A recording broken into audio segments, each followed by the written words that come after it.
Chai! Now wow, people wey suppose talk truth to power don't off mic. And if we talk, now 500,000 they go summer us, call them hate speech. But fear not, Mayegun don't come.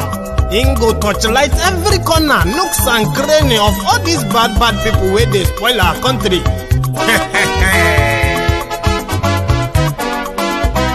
So my people make we loud, oh yo yo. Mayegun don't come, oh yo yo. My people make we shout, oh yo yo. Mayegun don't come, oh yo yo. Mayegun don't come, man of the masses, oh yo yo. Mayegun don't come, oh yo yo. Mayegun diary politico, oh yo yo. Mayegun don't come, oh yo yo. This one not the off in mind, oh yo yo.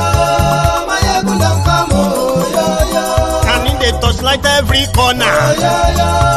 Mayegun don't come, oh yo yo. Okay, some people be they holla say they want the power. Chai, them be promise us say we go get light and power. Nah. Them hustle sote they can't get the power.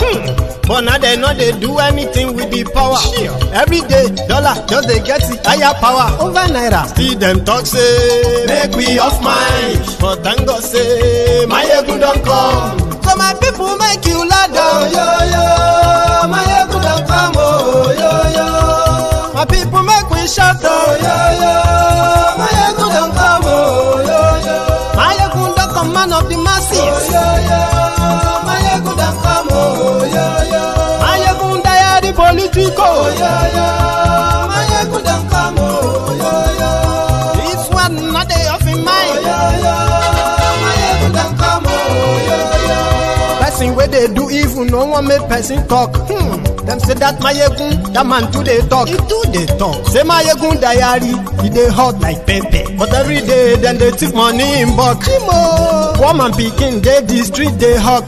Still them talk say make we no talk. But thank God say Mayegun don't come. So my people make you loud, oh yo yo. Mayegun don't come, oh yo yo. My people make you shout, oh yo yo. Mayegun don't come, oh yo yo. Mayegun don't come, man of the masses, oh yo yo. Mayegun don't come, oh yo yo. Mayegun diary politico, oh yo yo. Mayegun don't come, oh yo yo. This man not the off in mind, oh yo yo. Mayegun don't come, oh yo yo.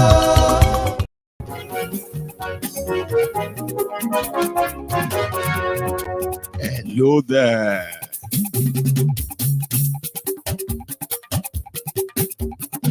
Mayegun làwa mọ̀ làmọ̀ tó dòdòdò. Mayegun diary, Mayegun number one. Good morning to you, good afternoon to you, and good evening to you. Depends on wherever you are watching from. This is Mayegun live, and it is also the Sunday sermon. If you recently joined Mayegun's Diary Politico, Sunday sermon may kind of seem strange, but it is not. I'll tell you about it. Àṣírí ọ̀jẹ̀lú kì í bò níbẹ̀ o.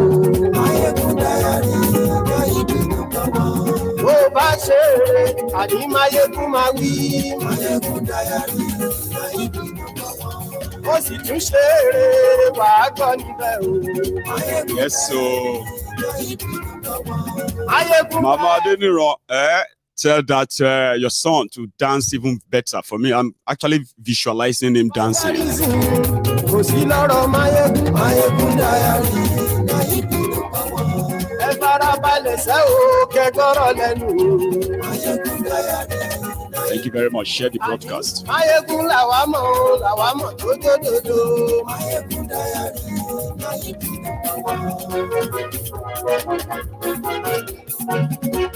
Guinea. Have you heard that before? Guinea. No, you haven't. But you've heard about Guinea-Bissau, Conakry, this morning. Lórí Facebook.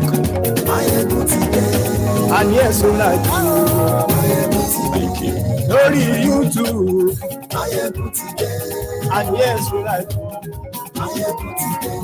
Ọba bá gbé wúrẹ́. Máyégún máa wí. Àní ẹ̀sùn láti. Máyégún ti dé. Ijó ìgbádùn yẹ. Máyégún máa wí. Àní ẹ̀sùn láti. Máyégún ti dé.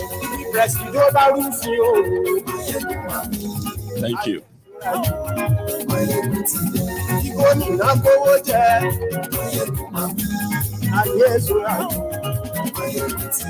So let me tell you about Sunday sermon. If this is your first time of watching Mayegun live during the day, since you started following or subscribed, Sunday sermon is a special program on Mayegun's Diary Politico. And it is always on Sundays. I used to do that every Sunday, but I couldn't keep up. You get what I mean? So much to do and the rest anyway. But Sunday sermon, we call it the no holds bar session. Oh, no holds bar, which means there is no barrier. Now, this is the kind of the session whereby I kind of pour out my mind in the most satisfying way, including even being petty. Like where I have to say somebody is mad, I'm not going to say they are acting funny. I'm just going to say mad.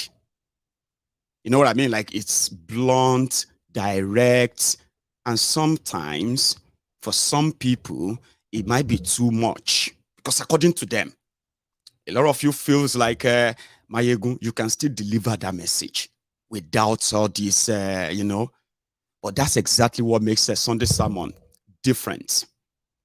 And I do advise people, especially those who are pretty much like they are not comfortable, right? When people are not being politically correct, you are better off being politically correct. You don't want to offend people. You don't want to say something that you're going to feel bad about and the rest of that. And it might start sounding like toxic to you. To us, it is not. The message is very, very clear.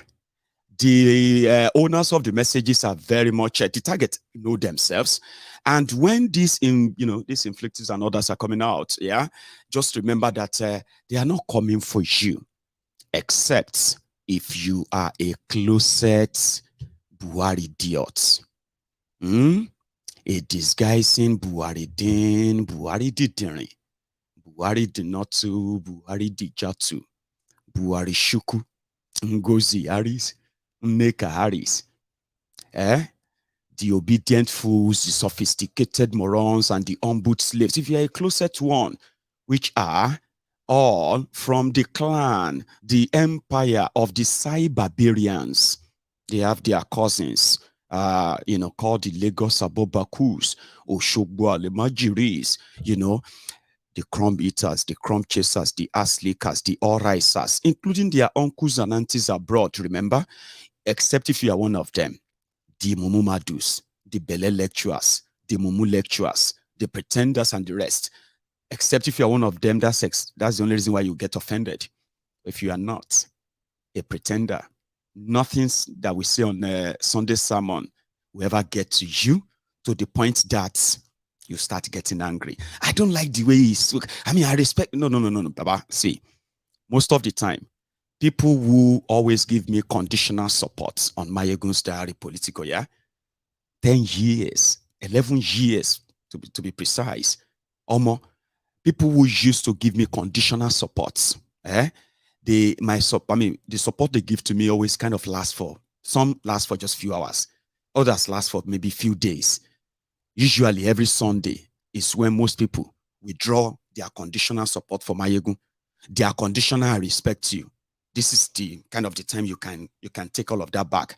This is also the segment where you can feel like, no, you've been wasting your time following this guy, because it's the moment of truth and it's going to hit you differently, even though you kind of pretend that you don't like what is going on in Nigeria.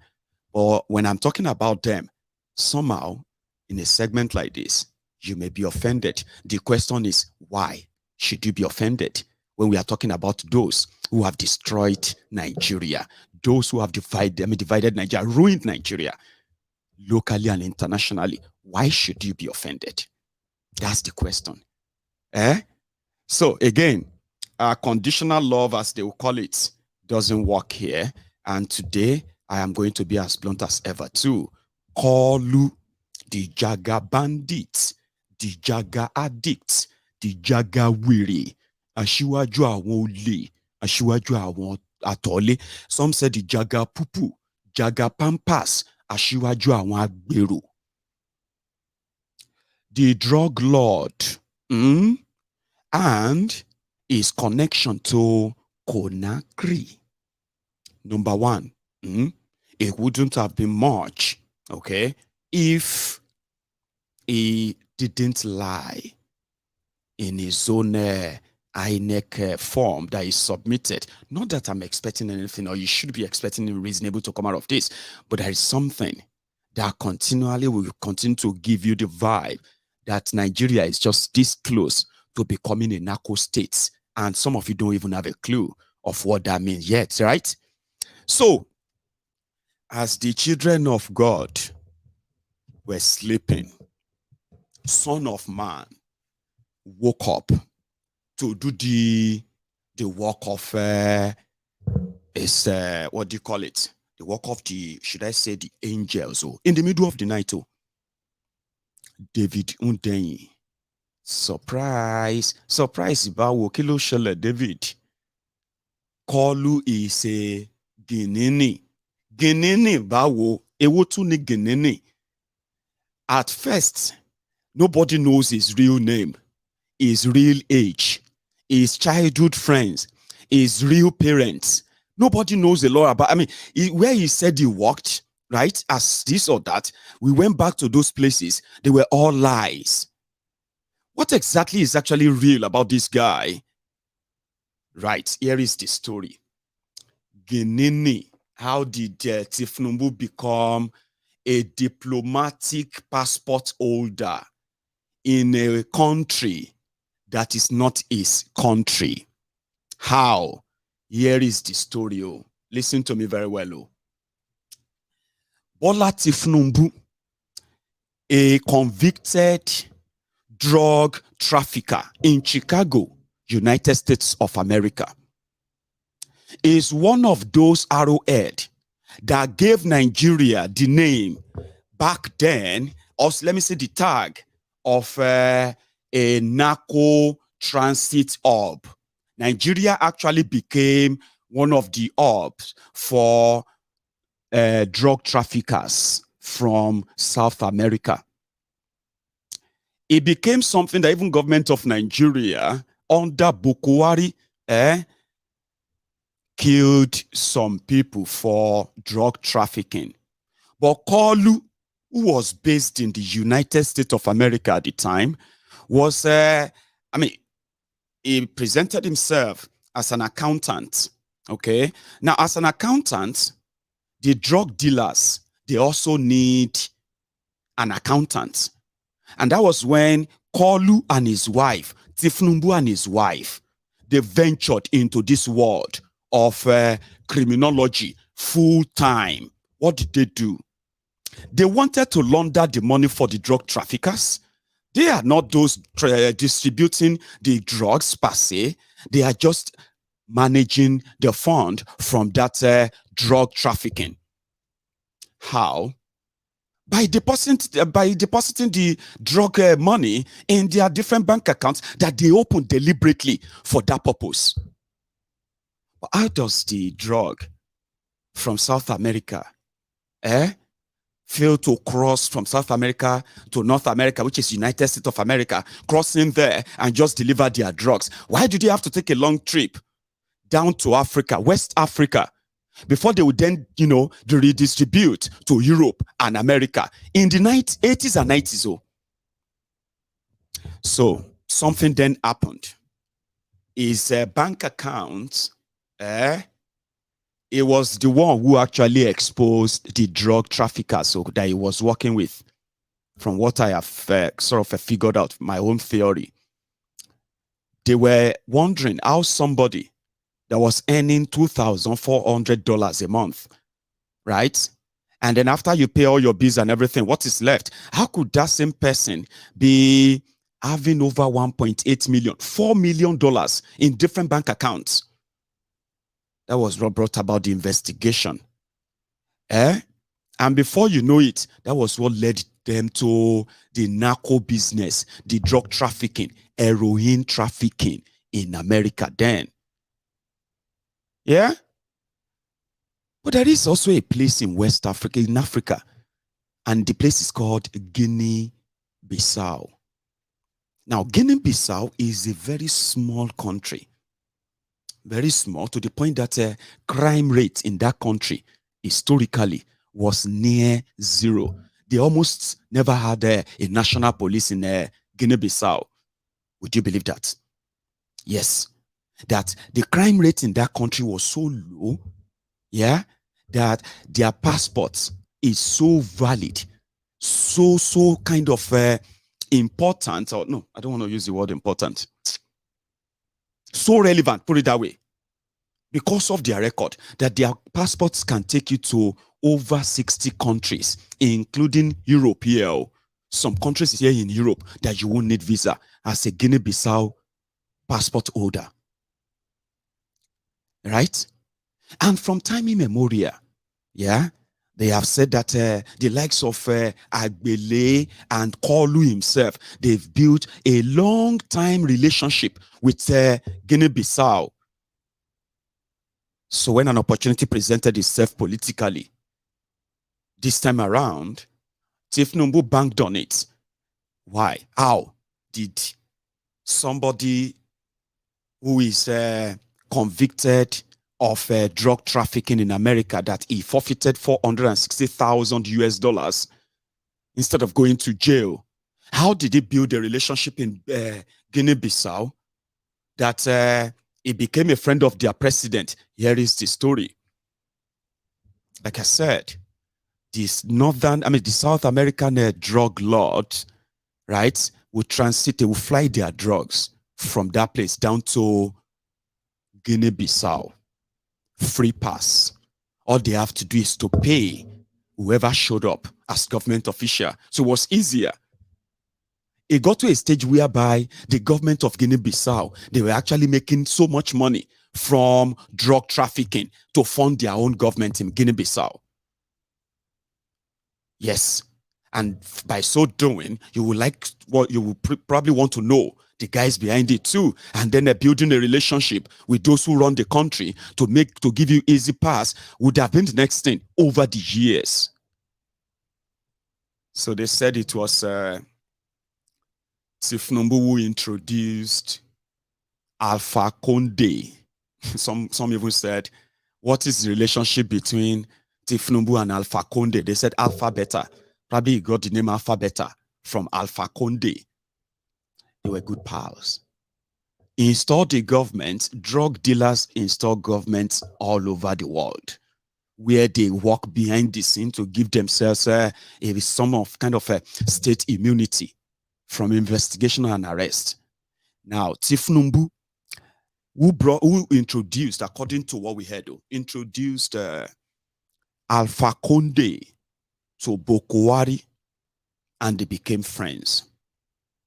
And becoming friends means they have to build political alliance, to the point that in 2019, when Alpha Conde came back to Nigeria for Bokwari's second term inauguration, he spent quite substantial time with Tinubu. This time, he was discussing with him how he could help him to also win a second term in his country, because currently he's already lost it. He's already lost it like a Bokwari. But Bokwari did it here in Nigeria, and he was told that Tinubu was instrumental to that. So they spent time together in Nigeria during Bokwari's second term inauguration. And from the record, right, they said that Alpha Conde was so scared he was going to lose his re-election, that he was planning to postpone the election. In fact, the opposition wanted him to postpone the election too.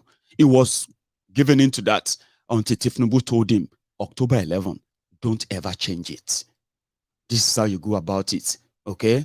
Rig yourself in and tell them to go to court. That kind of puts Tinubu in a new kind of level in the political space of Guinea. In fact, Tinubu had to put together some of his, regular run boys, and he sent them to Guinea-Bissau to go and work on the propaganda on the people of Guinea. The level of propaganda that we eventually, blame the people, or let me say the opposition, for what the dictator in Guinea-Bissau is doing. And it worked. Conde was declared winner. The opposition declared fraud. They went to court, to Supreme Court. They threw everything away. And Conde, in appreciation of their friendship before the second term or whatever you, to give Tinubu the full access, that was when he offered him this citizenship. Are you following? And this is not just Guinea-Bissau passports. This is their diplomatic passports. Okay? This is not something you will say, oh, honorary citizenship and all of that. According to those who have actually worked on Guinea-Bissau generally, they ask few to share with us. Okay? And how much it is also easier to acquire their passports, especially if you are from Nigeria and you know your way very well. Yeah? You can acquire their passports for your trade. And there are hundreds, if not, hundreds of thousands of people of questionable characters who have this same passport. But see, there are many politicians in Nigeria who have a dual citizenship. Tinubu's passport, like I said, is not just a passport. It simply means that it belongs to the higher class of the Guinea-Bissau political class or political group, the ruling class, the government of that country. Now, that is not just an honorary here. And also, in Nigeria, they have law, even though I don't want you to actually sort of believe their law anyway, because it's all nonsense at the end of the day, if you must know. Anyway, so story behind the Guinea-Bissau corruption and what people actually do. Read this. So I'll read everything out, okay? Sorry if it's going to be like a stretch, but I'll read it out. Said, in 2017, Guinea News indicates the following. Okay, they said, Guinea is the only country where a foreigner can obtain all documents, birth extract, national identity card, passport, or, he or she need in the biggest scam, right? However, all administrative documents are available to foreigners. All you need is a bit of money. According to an article published by the BBC on the arrest of 2 police officers accused of passport trafficking, the Guinea capital is a main hub for the passport trade, with foreigners using the passport to travel to Morocco and then to Europe. In addition, according to statistics provided to the BBC by police officers, between 2015 and 2017, 20 to 30% of Guinean biometric passports were sold to non-Guinean Africans who left Conakry and went to Morocco. Corroborating information could not be found among the sources consulted by the Research Directorate within the time constraints of this response. Guinea's Minister of State refers to the following problems that arose during operations to roll out and issue biometric passports in Guinean embassies in Europe. Right? So changes in identity or date and all of that stuff. So according to the same source, the minister knows that all changes to the biometric passport, first and last name, date and place of birth are prohibited. Lost or stolen passport must be reported in an official manner, and any biometric passport that is declared damaged must be returned. Right. Now, this is their story, just to corroborate what I've just told you. It was like the place is a drug hub. Now, for you to now send the drug moles, or what do they call them? The drug carriers that will now ferry all those drugs to the rest of the world. Okay? You just take them there, pay the right money, and then you put they are Guineans. So Koolu, known for drug trade, drug trafficking, convicted for same, but is a notorious kleptomaniac, right? A fascist politician that has also taken over institutions in Nigeria, about to be sworn in as the president of Nigeria. Is he breaking any law? Tinubu has broken every law known to Nigeria and to international communities. No that and no peace. And the burden is going to be on you, okay? Not on Tinubu, okay? For somebody like me, I would just kind of, reduce traveling. I don't have to subject myself to that trauma of special profiling at different airports in the world. I will just stay away. But there are many people that won't and can't. Here you get. He has broken every law everywhere. Nigeria is a lawless country, a crime scene where criminals, rather than go to jail, they get rewarded. A diplomatic passport holder. Some said, but the passport has expired now. Maybe that is why we actually saw it. And that's why we are seeing it. So the new one, the replaced one, where is it? Meanwhile, when he filled his INEC form, this is what he put there. Okay. Now, this is called perjury. I know it doesn't mean anything to some of you criminals, okay? Following the drug dealer. It doesn't mean anything to you. It's all right. But it is called perjury, all right? When a criminal lie under oath, according to your law in Nigeria, that is 10 years. Have you voluntarily in the past changed nationality? He said no. He said, have you voluntarily acquired citizenship of any other country? If yes, which country? He said no. Instead of saying yes and explaining that INEC form that I was given a diplomatic passport as a Guinean or as a Guinèenne. So I am a Guinèenne too, but I'm a Nigerian. That's all. So by this alone, he has committed perjury. But Nigeria, a lawless country, it doesn't matter. Now, the people who want to come implement the law with that, the people who want to come and put law and order in place, so lawbreakers.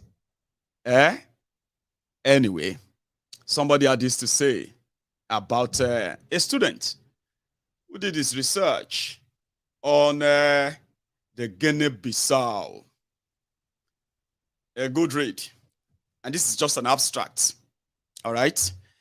The rising trend of the drug trade in Guinea-Conakry began from 2004.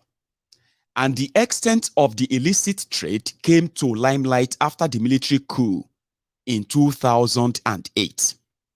Many observers then feared that Guinea-Conakry may be West Africa's next narco-state.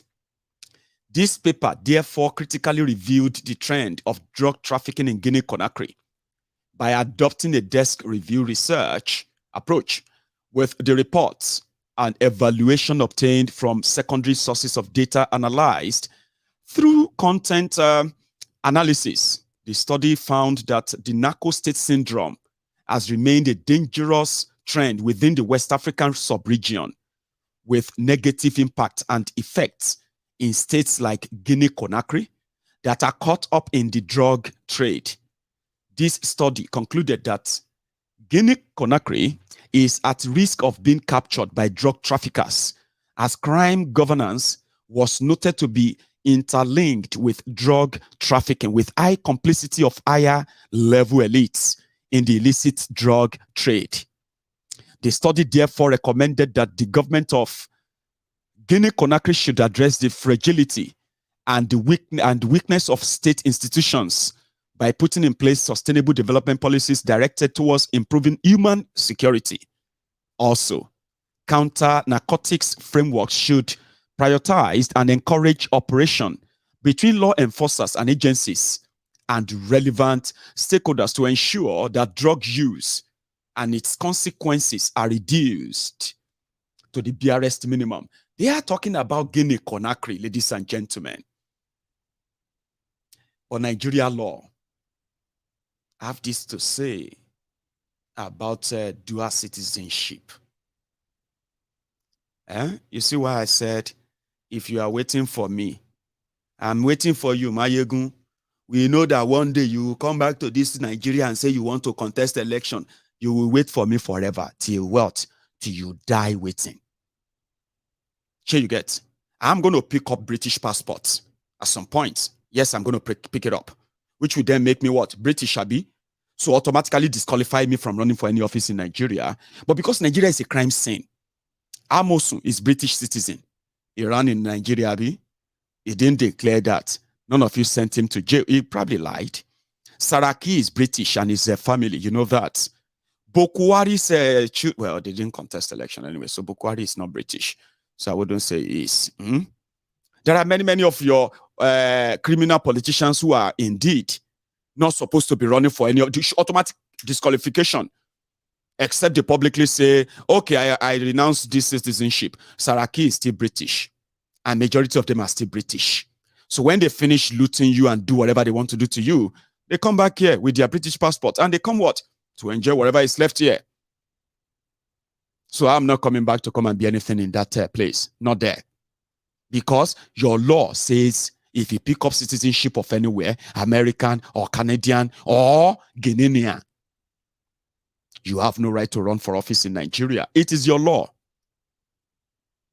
A person shall not be qualified for election to the office of president if subjected to the provisions of Section 28 of this Constitution. Subject to the provisions of this section of Section 28 of this Constitution.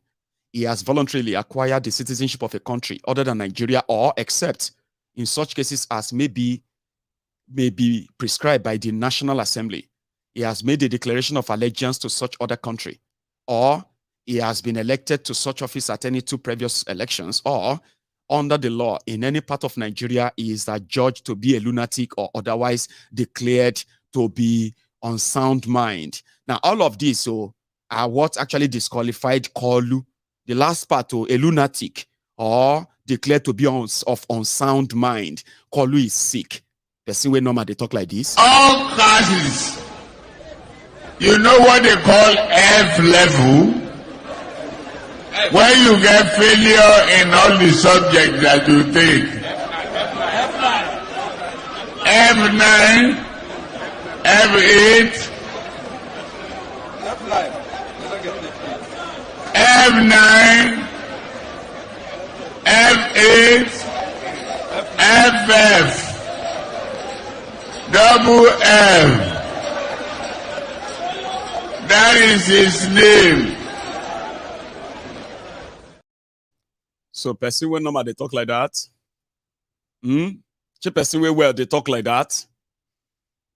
Anyway, that's the law. By that law, ordinarily, Koolu should be in handcuffs right now.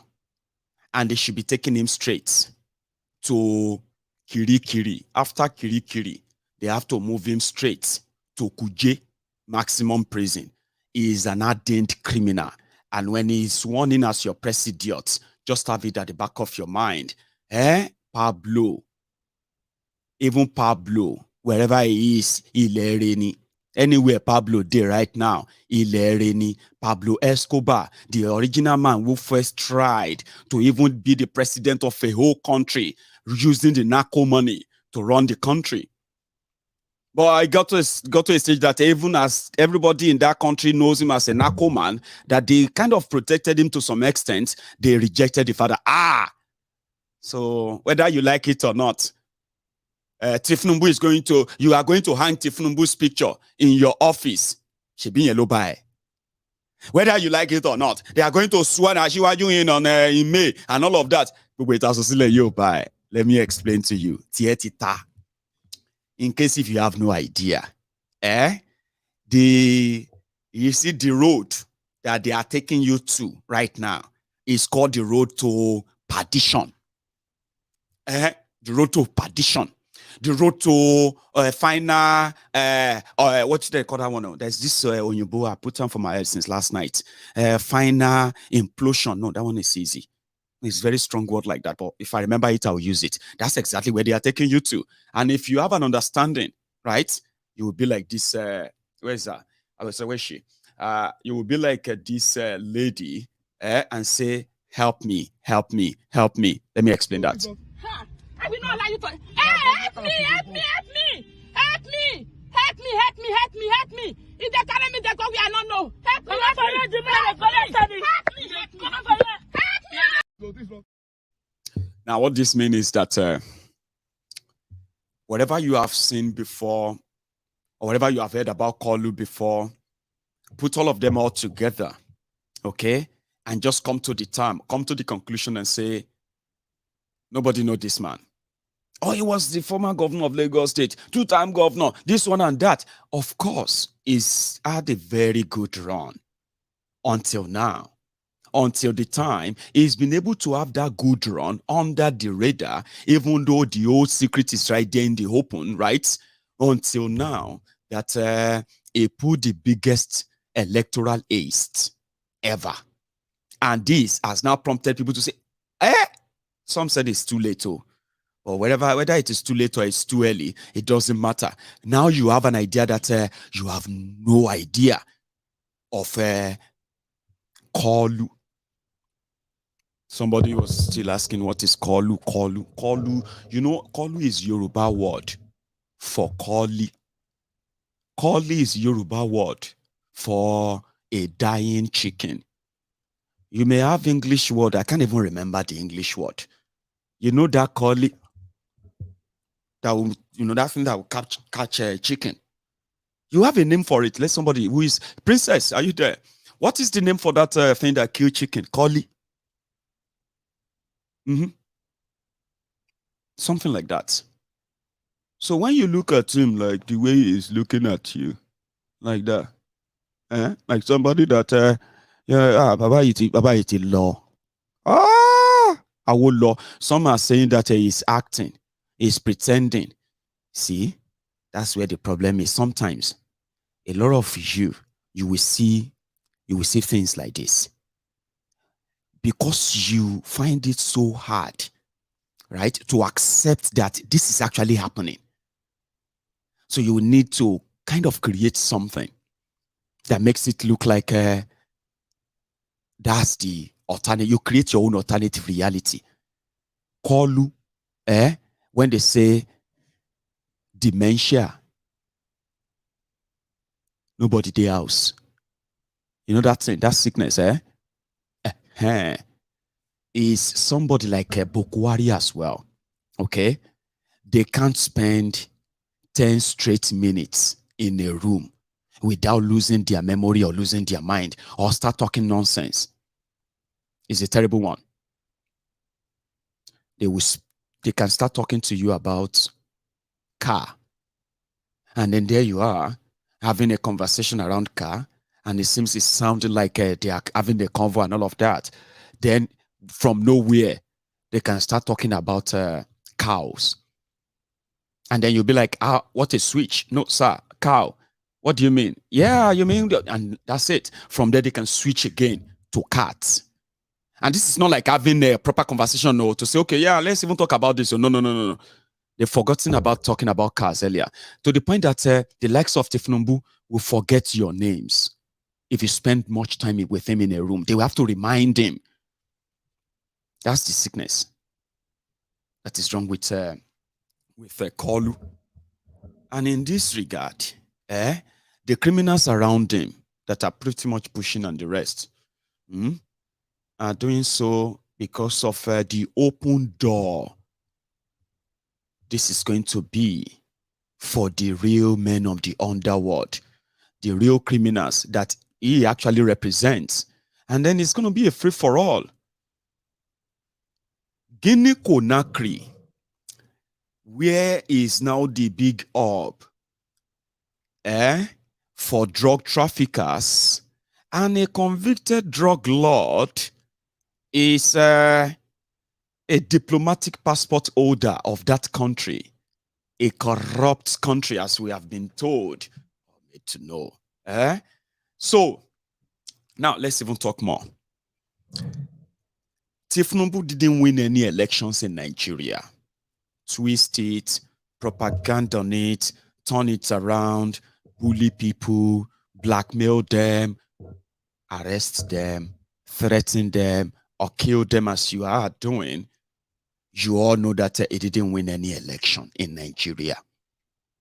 Go to court. It's just like a thief telling you to go to court after stealing from you, knowing that his brother, his sister, or his wife is the judge that is going to look into it. The real state capture of Nigeria that Tinubu and gang are currently embarking on. A sick old man, right, that only wanted that immunity of, he's the president, right, in order to give immunity to other criminals disguising right now as Nigerian. So breaking laws means everybody is free to break the law. And it will just come to that period like Ibrahim Babangida time, when he said, do whatever you like, do whatever you can to be rich, do whatever you can to make money, just don't ever get caught. Now the era is coming back and it's going to be a free-for-all.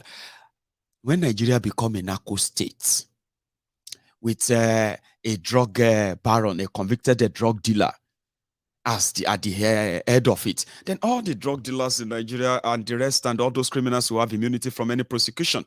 And that should be concerning. It should. Everything about them should be concerning to start with. Now, here it is. They rigged Koolu in. But you see, when they announced Koolu, there was no figure. The numbers that Mahmoud Froster was announcing, the numbers are not real. You remember when I said, if you take a look at the announced results and you go to that their INEC IREF portal and compare the results, what INEC announced and what is on their own portal right now, they are so in contrast that this whole thing is looking like what the drug dealers would do. Do you get that? Drug dealers with drug money and then high on your own coke. That's exactly what happened though.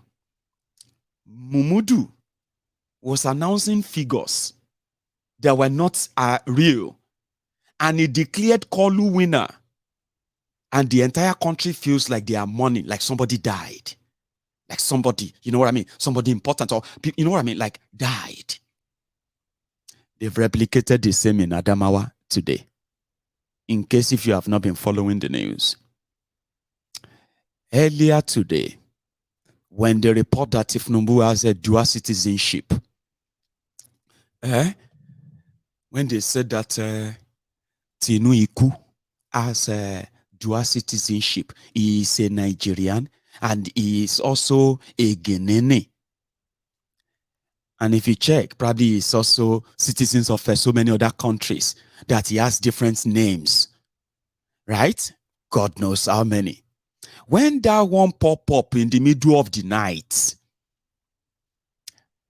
suddenly, Premium Times, see, Kola Wole, I be waiting with that guy where they were on Premium Times. They now did the breaking news. Breaking news. Peter Obi, not Tinubu, won Rivers State.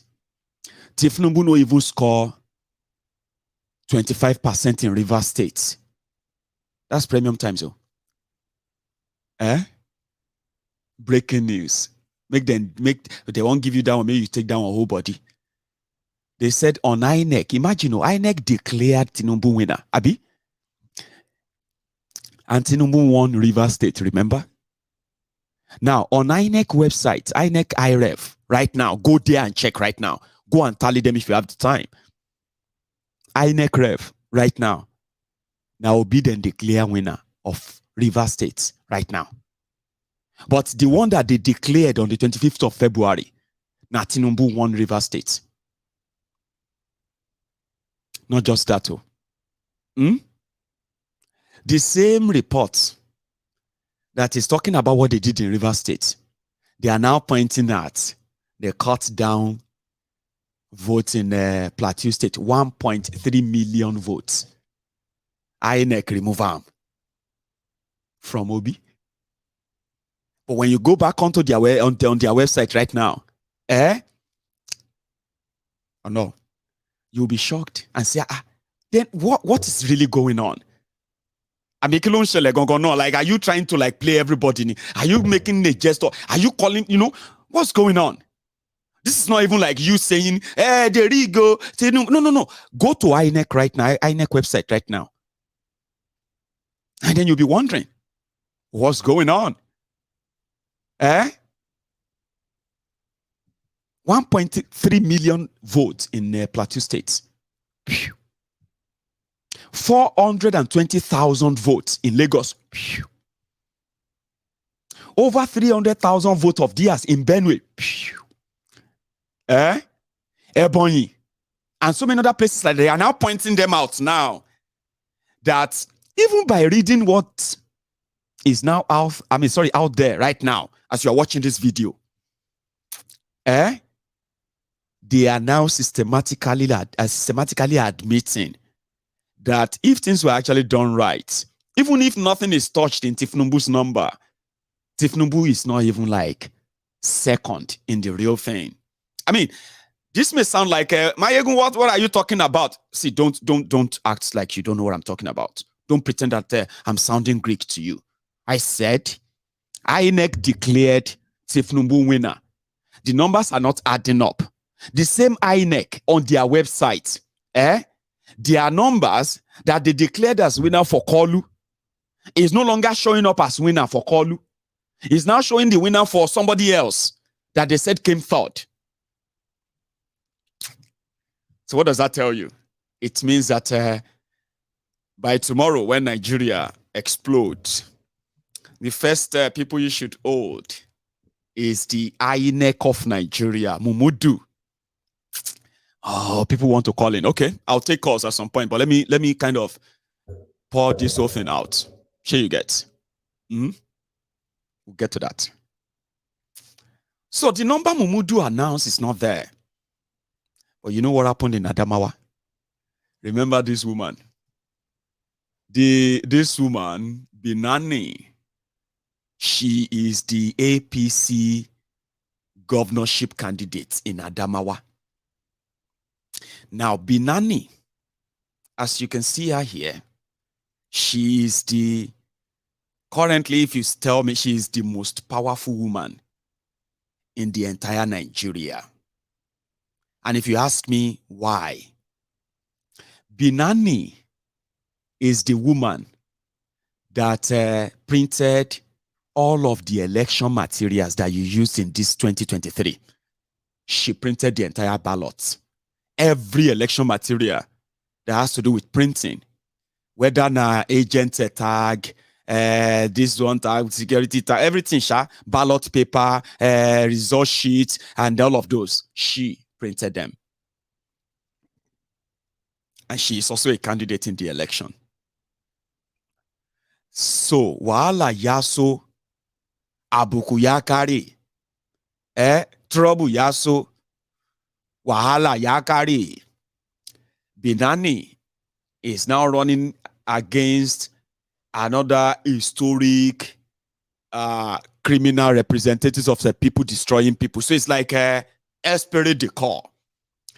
Binani is so rich that those who are shouting, Aramo, Aramo, is Boko Haram, is Boko Haram, woman cannot be leader, woman is Haram to lead.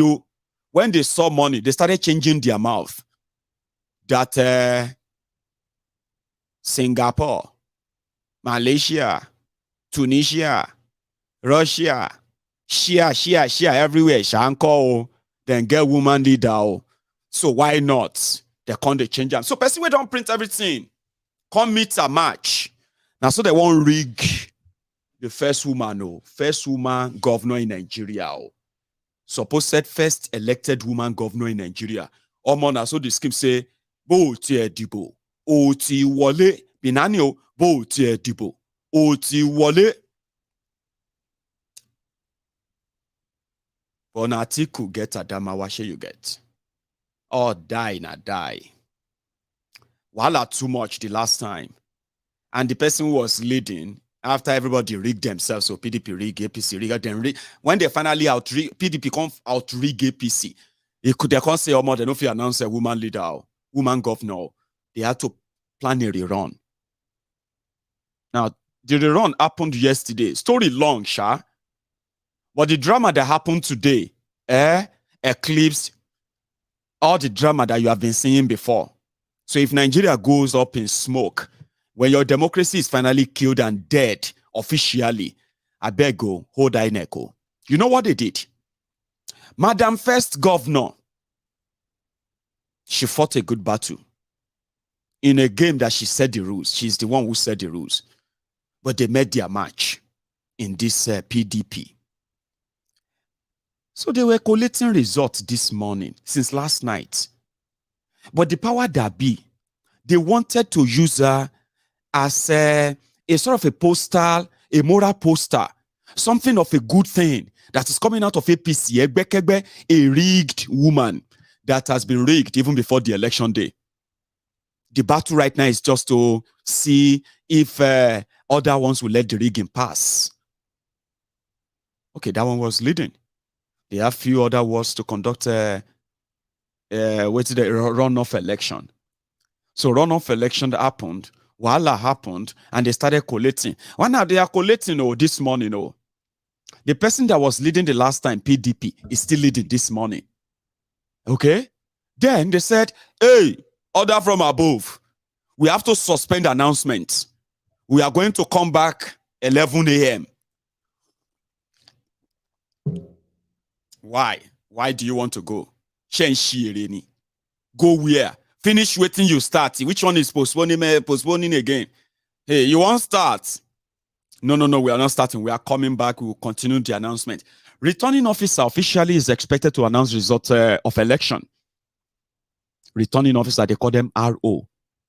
Resident electoral commissioners are only working when they are conducting national election, like presidential and national assembly elections.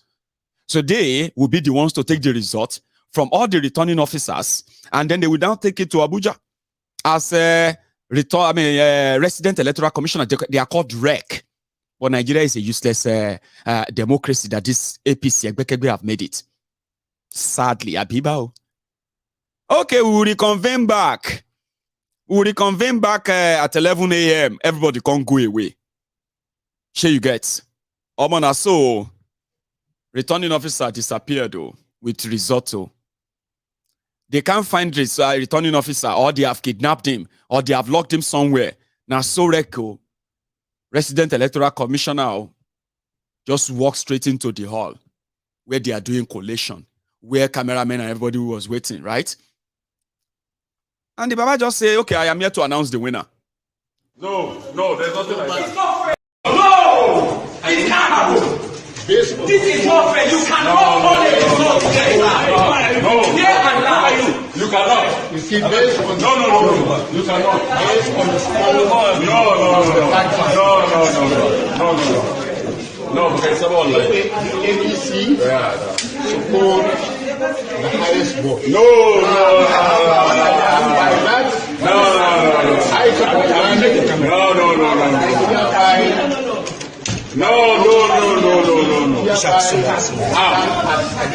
How?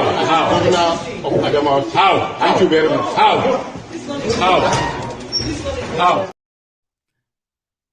Yeah. He just walked in with a commissioner of police and some policemen to provide security for him. And he just walked into the hall and he said, Binani APC, having polled the highest result of votes, is hereby declared the winner of the election. How? What's the number? I mean, you are supposed to announce a very lawless place. Lawless place, oh. And at that place, some of you don't get shame. Unfortunately. I've been dealing with you for so long, okay? Lagos about Bakus and some of you on-boot slaves and then, sophisticated morons, okay? I've been dealing with you for so long. And you are not new. You don't get sense. You don't get shame. You don't get sense. At least if you want to do something, do it right. You cannot govern a country. You divided the country. You impoverished the country. You terrorized the country. They rejected you. You can't even rig properly. You can't even rig. You had 4 years to plan your rigging. They said Koolu has been planning his rigging. He wants to be president. He has been planning it for years. Wait till they plan for years. He has structure. Which structure? Structure of violence, intimidation, manipulation. You know if you govern country well. Ordinary rigging. You don't even feel rigging well. The whole thing is a mess. And you are telling people to move on. Just move on, Jare. Stop crying. Show Yahweh.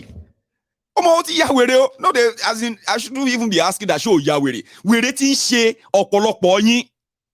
We're gidi, we're jagbagi. Move on, my friend. Stop crying. Stop crying. These are things that shouldn't be they are not acceptable. That's not how the world. That's not how they run the world, though. You are shiri olo foso. Dabi Moshe daso. Olori brukuma shamfanizo. Move on. This is wrong.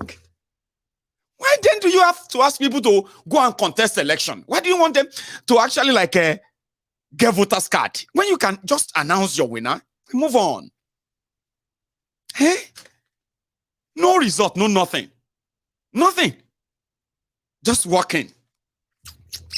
Hey, ladies and gentlemen, I am here to announce the winner. Okay, who is the winner? Where is the result? He pocketed. He put his hands in his pocket. No result. Having polled the highest vote. What is the highest vote? He declared an APC candidate. They want to rig a woman.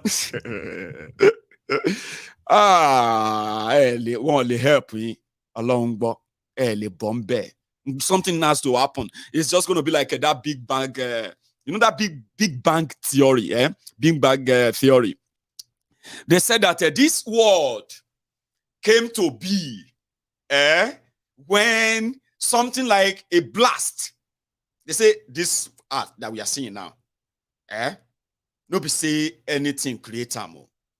The scientists, they said there's a Big Bang, something like boom, and the particles, everything just form it, and that's how we arrive here. Except something like a Big Bang boom happened in Nigeria. A lot of you are irredeemable. Okay? You are irredeemable. You can't be helped. You cannot accept wrong things. And then expect it to come out right. It doesn't work that way. So simple, but I don't know. They just make it so difficult to explain. Like you're talking to people who are victims of this whole mess. And you are struggling to explain to them that you are the cause of all your troubles. You have been to church today, Abi. A lot of you have been to churches today. So go and pray to God to bless you this week. And God will bless you this week. But Nigeria and the criminals you are supporting, they are also waiting to ruin the week for you without touching you. Here you get. In let's record the place again. Jigawa. Jigawa is one of the poorest states in Nigeria. I think Nigeria has 36 states, Abi. 36 states. Jigawa is probably about 35 or 34th poorest in Nigeria. Mismanaged though. With over 700,000 out of school children in Jigawa. But guess what?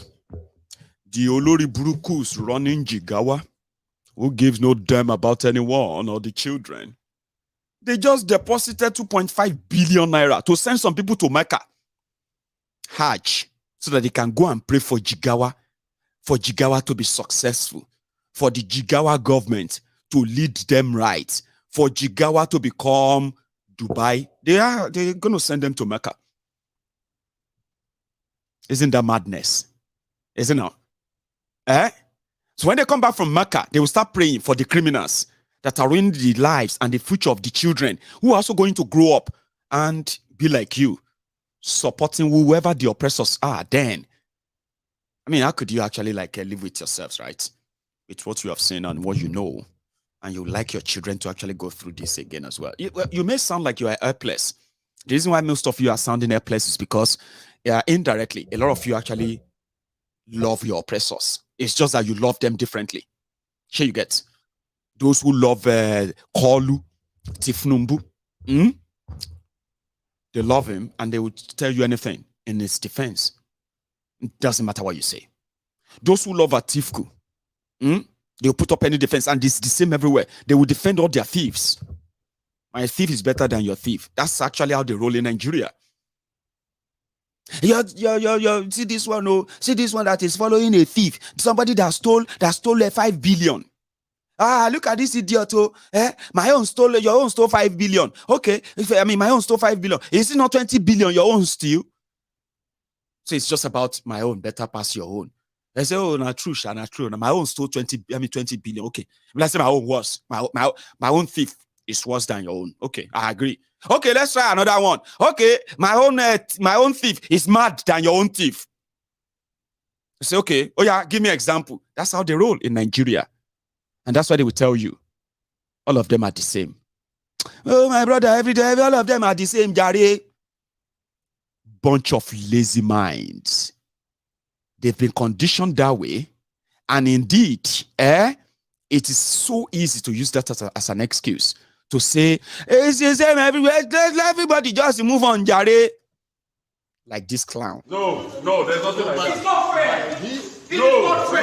No, you're not. No! It's not. No. They are allowed. You cannot. You see, based on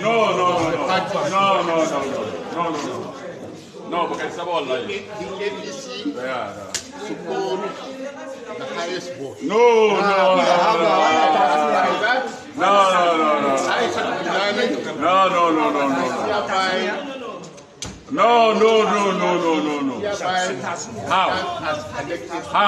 Governor of Adamawa. How? Thank you very much.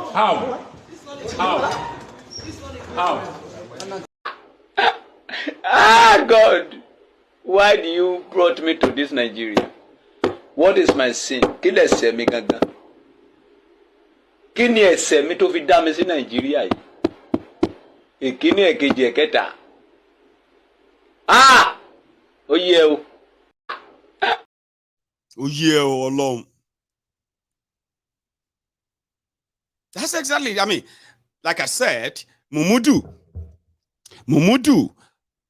announced numbers that are not real. Okay? Asiwaju has won. How come you are not celebrating? We'll tell ourselves the truth. How come? Maybe say everywhere you are still angry. Now you win. You won election. Instead of you to be laughing at people, but now fight, you fight. If to say you won true, Abi, you are supposed to just go everywhere and be like, oh, you guys calm down, Jare, we've won. Sure you get. But a lot of you are threatening people. Now you win. Now you did angry pass. Have you not noticed? Election is over. But now see the campaign of calumny, campaign of ethnic bigotry, targeting people to the point that you are telling people that once Tinubu gets sworn in, you go show people. So you see the problem. Did you actually win? Do you really think you are? I remember that time I said, CEO, when we started monitoring this charade, and some of these shocking, hang on. Let me go and fix this one. Don't go anywhere. Today, I want to declare without equivocation. Today, I want to declare without equivocation. Today, I want to declare without equivocation. Today, I want to declare without equivocation. Today, I want to declare without equivocation. It doesn't really matter. I just needed that break, okay, to switch that battery that is blinking. All right, that's sorted. Until it starts blinking again, and I'm going to get up again and go and fix it in a way. So, I was saying, meanwhile, there's actually a break I want to put in as well. Something I want to put in between before I continue, okay? Talking about those of you who are actually promoting and telling people that they should move on. Move on from what? In Kogi, let me tell you another story. In Kogi, Yeye Bello, the same criminal, right, that dug huge gullies on major roads that lead to his opposition's constituency on the day of election to stop INEC from getting there and to stop people from there getting out. The same Yeye Bello and Onoja, his deputy, they could have gone on a collision course, but that's not the story. The story is that Yeye Bello is now his own godfather too in Kogi. And they told everyone to go and get, his term is also coming to an end soon, and they are going to have another governor there. So the godfather told his other fellow thieves to go and pick up forms, and they did.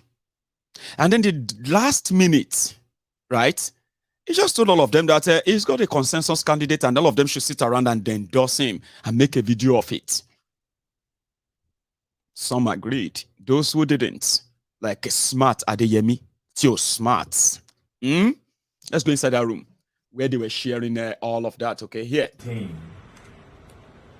And total number of vote cast amounted to 83,419.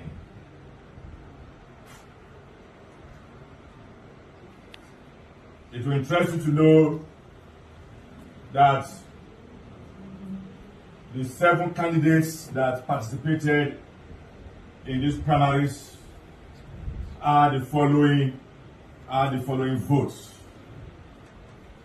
Honorable Smart Adeyemi had 311 votes. Honorable Sanusi Ohaire had 424 votes. Stephen Ikani Osheni had 552 votes. Shuaibu Abubakar Audu had 763 votes. Abubakar Yahaya Ashimugu had 1,159 votes. Salami Momodu Zigi had 1,506 votes. And Ahmed Usman Ododo had 78,704 votes. Wow. Meaning that Ahmed Usman Ododo had the majority of lawful votes in these governorship primary elections that took place yesterday.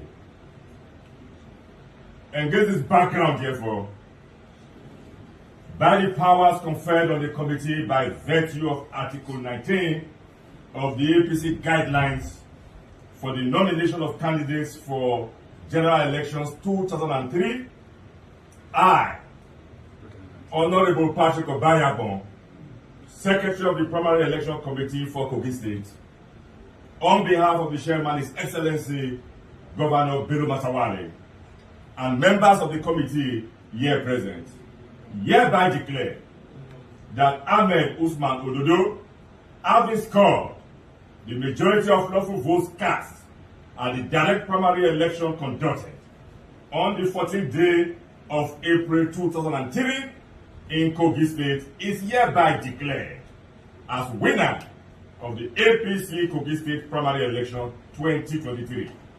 And the aforesaid Ahmed Usman Ododo is herewith, hereby, and heretofore returned as the duly elected governorship candidate of the APC for the November 2023 governorship elections.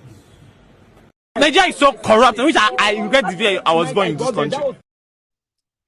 Inside Yeye Bello's bedroom, I've been a living room, I've been a dining room.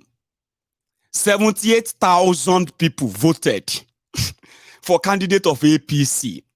And the announcement is made inside Yeye Bello's bedroom. They just allocated the votes. Now, smart, they talk too much. They give an 300 votes. See others, we don't talk anything. We just agree to step down. JJ, they give some 1,005, some 500, some 800. Now, so they share them. You see the emperor there sitting. They don't write everything. Yeah, Obayagbon, read them. When once Obayagbon finish reading like that, maybe not 10 million, maybe not 20 million, they put them inside bag, put them inside car. Obayagbon don't finish your own job. If they go back up, if they go back to Benin, could they enjoy the completed assignment? So, how do you then say that's a democracy? Which kind of democracy will they practice?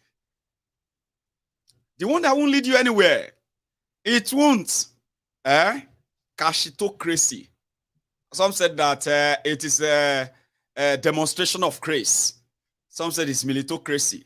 And then a balabulucracy or so. Whatever crazy that you are crazying about in Nigeria is taking nobody anywhere. Enjoy it and they kind of call it a cloud chasing and the rest. But it is the real world. The drug lord, drug baron. President of Nigeria. No wonder these guys, to me, no apologies. So normally I would say no offense. So if you want the offended, may you the offended. Offended,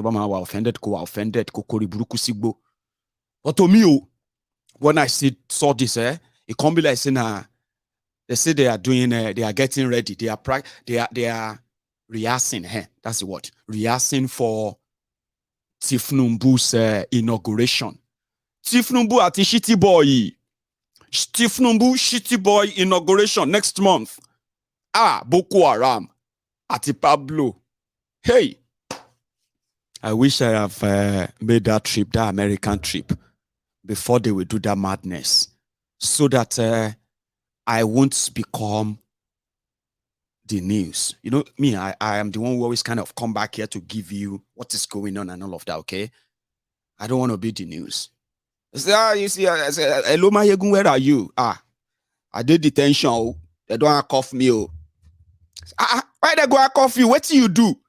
They say people with they carry Nigeria passport, they have to give them special. And some of them have been very, very, stubborn. When we try to stop them, so we've made another rule that once you see Nigerians, before you ask them anything, handcuff them. I dey here, now speak on my phone, they put up for my mouth, baba. I dey wait for screening. Say because I'm from Nigeria. I don't do anything. Now passport. Maybe they saw my passport like this. Their machine started doing pom pom pom pom pom pom. Imagine that. Where's that my? I don't even see him here again.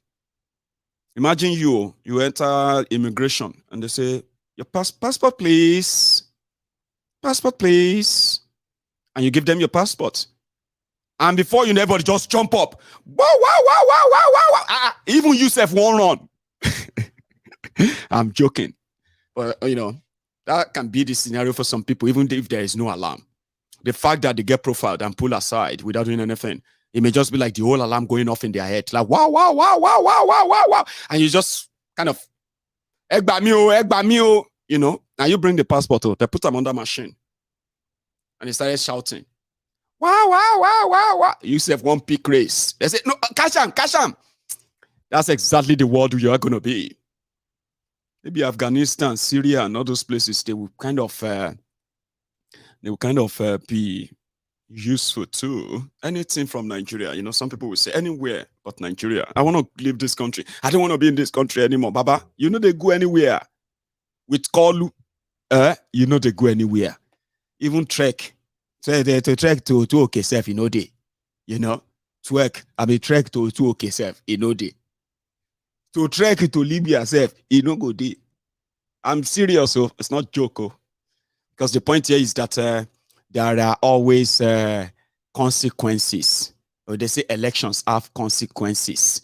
It's better you kind of mentally prepare yourselves so that you don't start acting funny. Please, please. Say no, don't talk. Please move. Move, okay. Sorry, I didn't do anything. I didn't fight anybody on the plane. Please move. So I don't want to be the news. Who knows? Maybe I'll be the news too. Say, how to arrest my goal America. Kilo she. Passport and pariwo ninu machine. They don't arrest them. Why? Because in passport they make noise. They say suspect.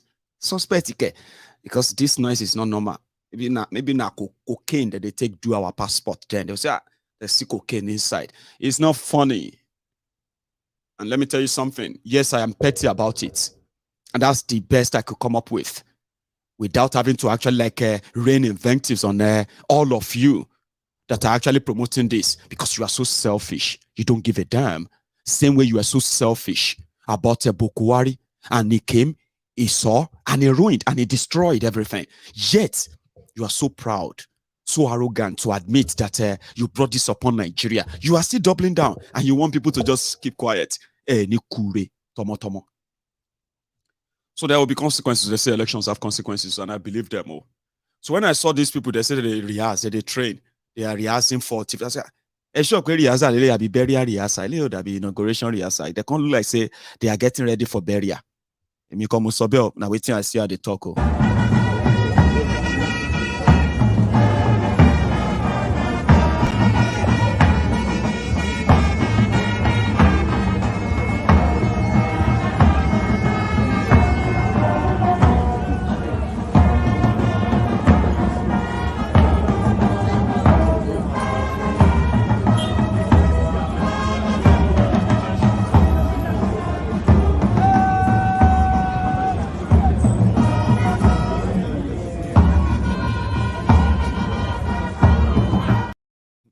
One way they said that on Mayegun's diary political, where I put the what do you call it?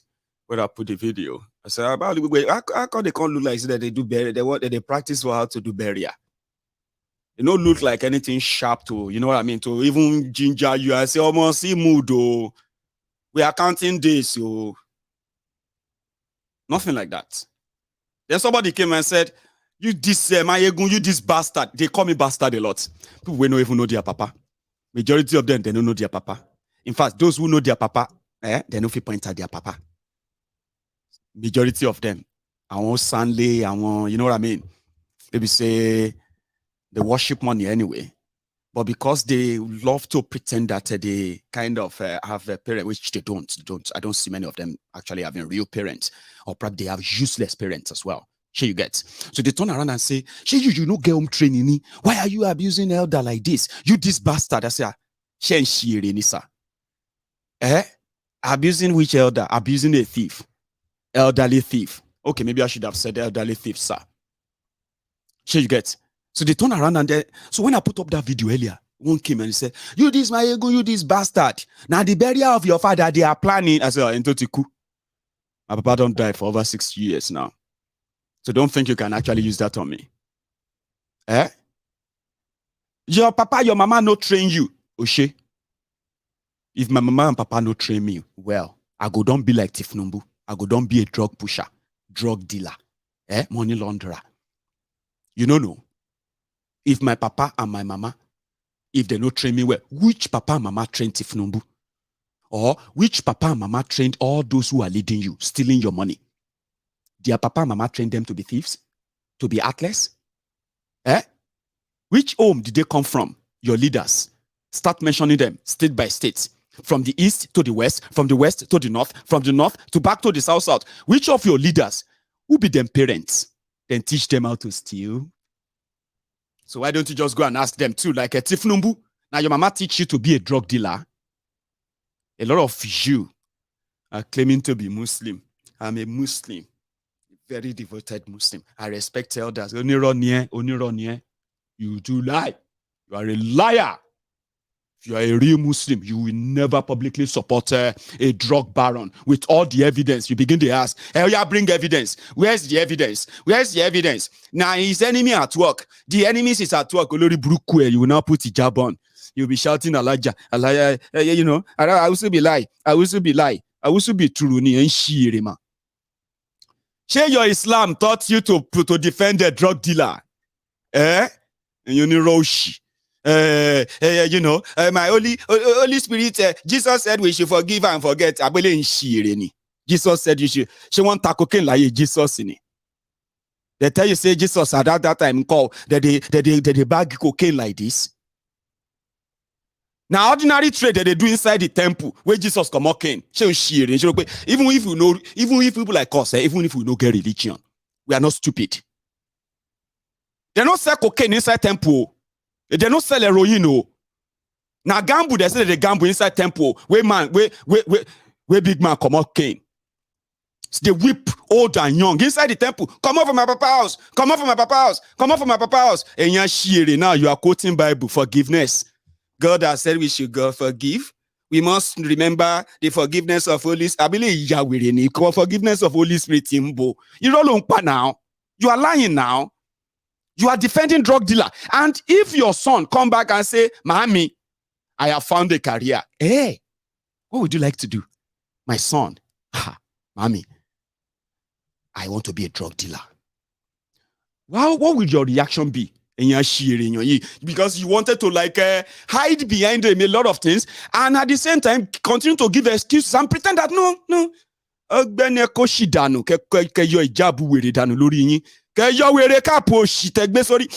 all this bedsheet because I can't see how morally you have that chance of publicly. You are supposed to be so kind of secluded. You are supposed to be hiding it. But ni shame. Atagba, atomode, the old, the young, shame no day your dictionary. And they say you can't shame the shameless. Then you turn it around. You not get papa for house in it. How can you don't have respect for elders in it? Coming from Elijah don't support Onigbana. See Elijah don't support Onigbana. He's asking me about respect. See Alaji, see Deacon, see Pastor. Don't support Boko Haram. He's talking to me about respect. Because that's exactly what you are. That's what they do. They try to blackmail you. They try to kind of make you feel like, yes, what you are saying is okay, but the way you are saying it is what they don't like. Ironio, pretenders. Bunch of pretenders. So, you see all of you, the Gen Z, all of you, we don't ja. When I say ja, all of you will say be real or ja. We don't ja. You see all this Lori Bruku that will come around and begin to kind of blackmail you with, get respect in it. Get elders for house and tell them, and shirima. You're asking me stupid questions. So you say you be Agbalagbabi. Who be the person we train Tifnum? Who be their parents? They don't get parents. They are all posting pictures of their parents. Mommy, God bless you for giving birth to me. Oh, this Lori Bruku thief. So, and you, Ashirele beasts, humble slaves, sophisticated morons. You go under there. God bless you, Mama, for giving us a wonderful man. God bless you, ma, for raising a wonderful child. Massaging the ego of your criminal leaders. And then on the other hand, you want to turn to prayer warriors. God, come and fight our battle. God will never let the tears of the Mekunu dry. You will see this God is you want to wait for the God of Mekunu when your children have been denied the proper education. When you actually have no real economic sense to show that you are a Nigerian, born, raised, and then living in Nigeria. Nothing. But you are there praying. Some will come. I like your program. What I don't like is the way you always abuse. You like my program, but you just don't like the way I abuse all those Olori Brukus and those who have Kori Brukuba Nigeria to this point. The one that a lot of you contributed to as well. Really? There you go. Because the point here is this. The future, the lives of those you are actually ruining and destroying. There are those that are going to be here when you are long gone. But because you are so mindless, selfish, you will rather let the status quo remain, and then you shut those who are going to leave the consequences. You're going to shut them down. So yeah, when it happens, it will happen. Bokwari happened. I've told you this before.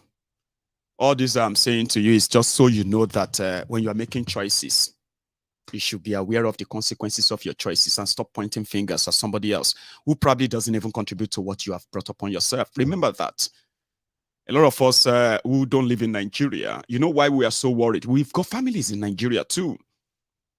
I've got friends, I've got members of this temple who have sent money for ransom for their own people. These people are not living in northern Nigeria, where Fulanis are kidnapping, where Boko Haram are kidnapping and raping women.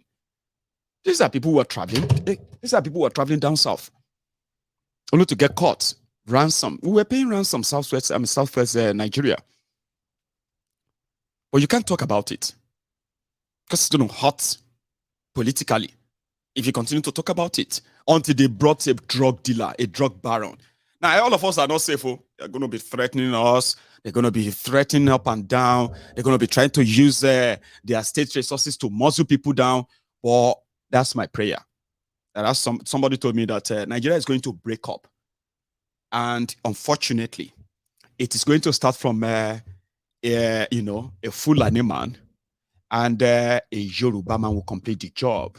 Not because that Yoruba man wants to break Nigeria, but they will do everything that will eventually become so clear that the only solution to whatever Nigeria is facing every now and then is actually to sit down and discuss if we still want to be together or not.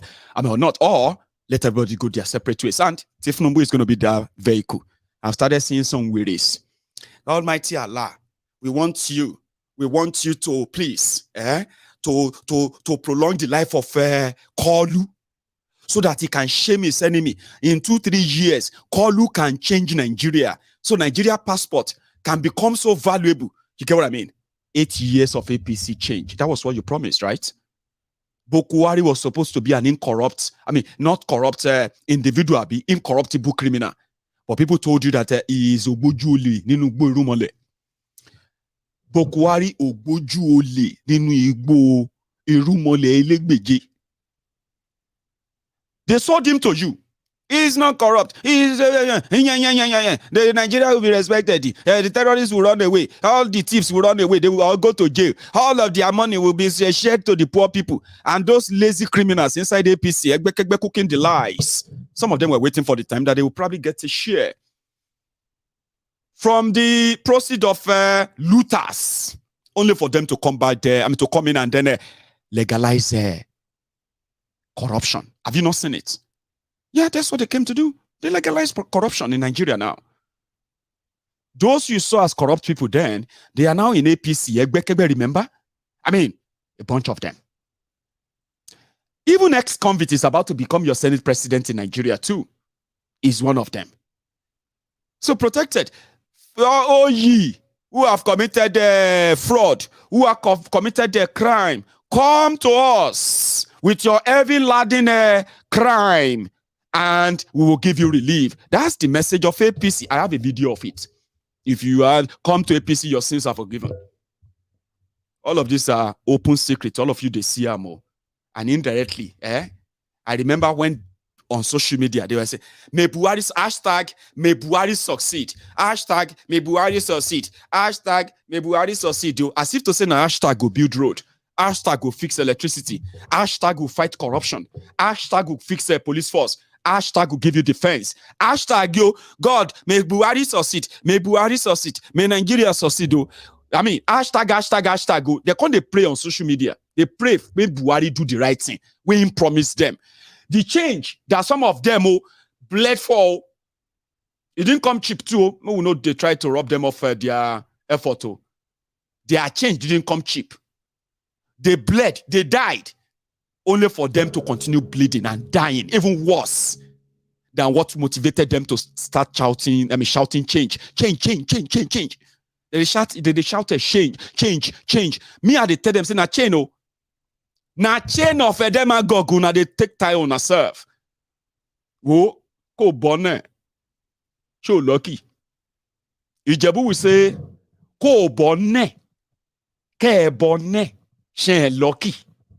If you come out of it alive, you are lucky.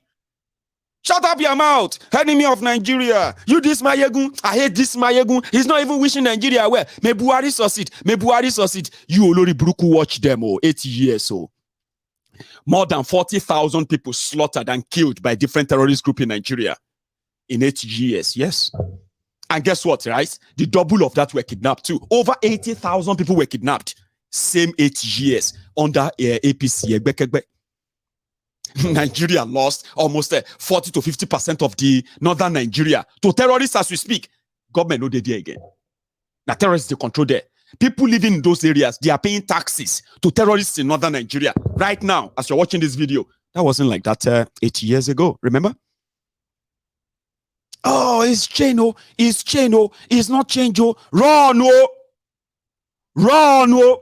Say, shut up your mouth, you are the enemy. May Buhari succeed. Now, 8 years after, Nigeria debt jumped from 13 trillion, right? Now to over 60 trillion naira. Guess what? In dollars, we are talking about Nigerian debt jumping from, what's that again? I think it's $13 billion to over $100 billion right now. Your naira, from 200 naira a dollar to almost 800 naira a dollar right now. They did that to you. Unemployment from 13 million in 2015 to over 60, 70 million today. Seriously? That's done to you in 8 years. Poverty bracket, they said, oh, you had 86 million poor Nigerians in 2015.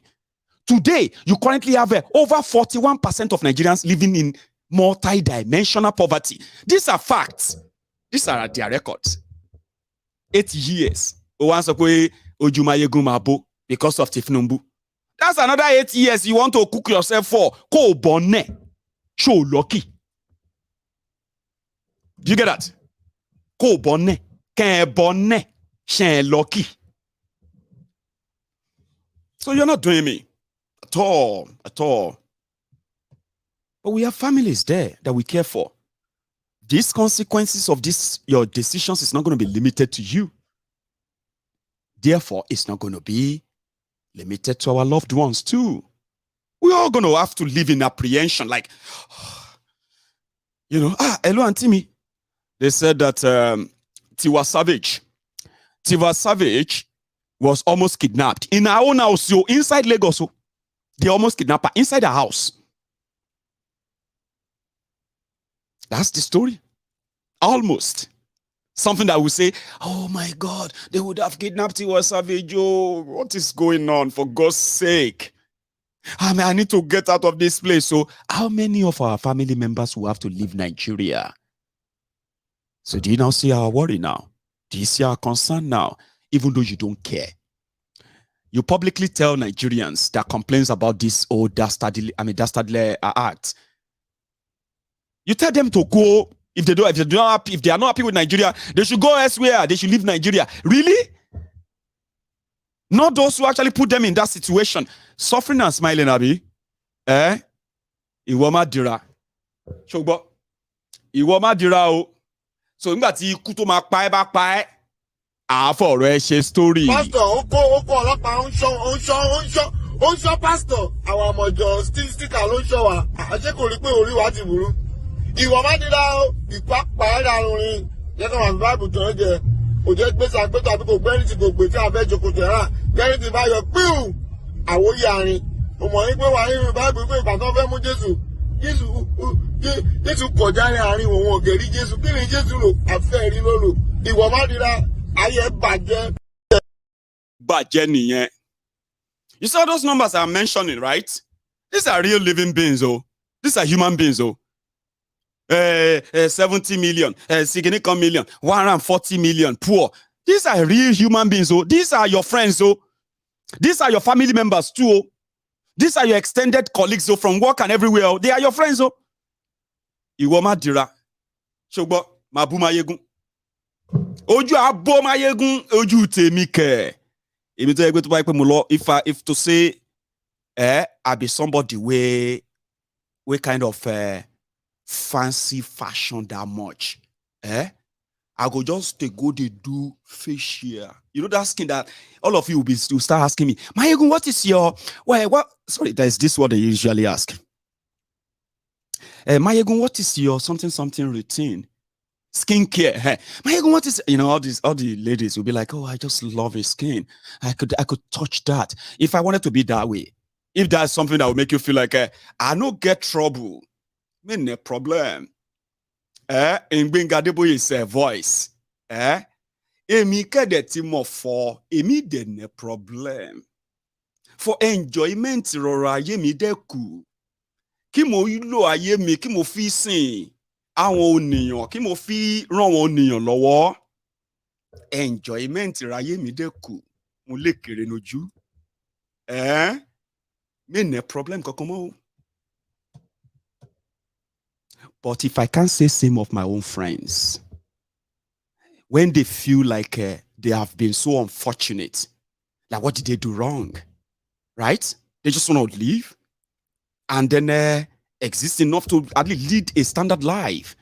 That is what Nigeria is taking away from them.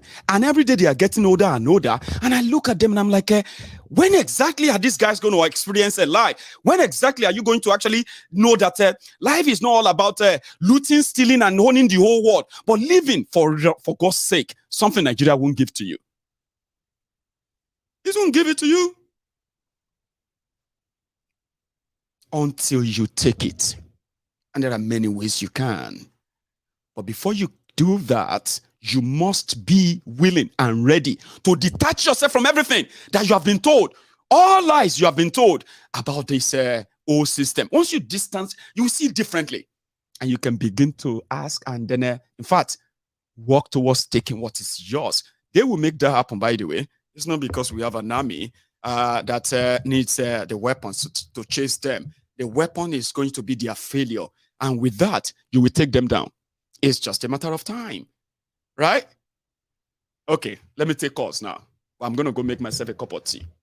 If you don't go anywhere, I will take your call. But if you are kind of okay now, the sermon is there. I just want to hear from other people. And then we'll call it today. Then we'll meet again tonight if I'm strong enough. I really want to come back tonight. But don't go anywhere. Let's take 1 or 2 calls. And when I get back, we'll do that. And we'll call it today. Don't go anywhere. 70 years old man.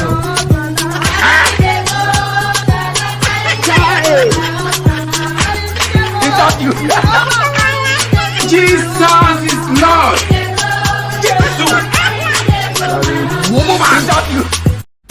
Continue. 70 years old man.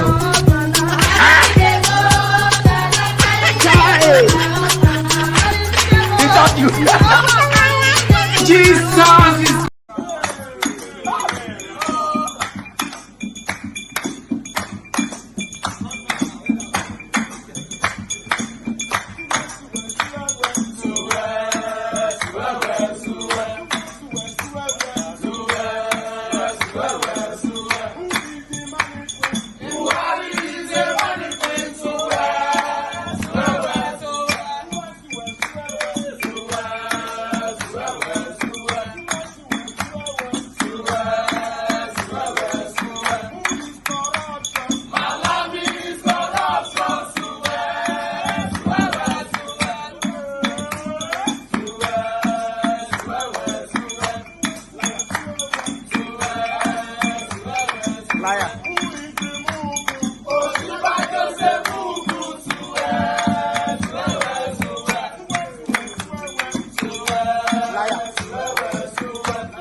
Thank you very much. I have a caller.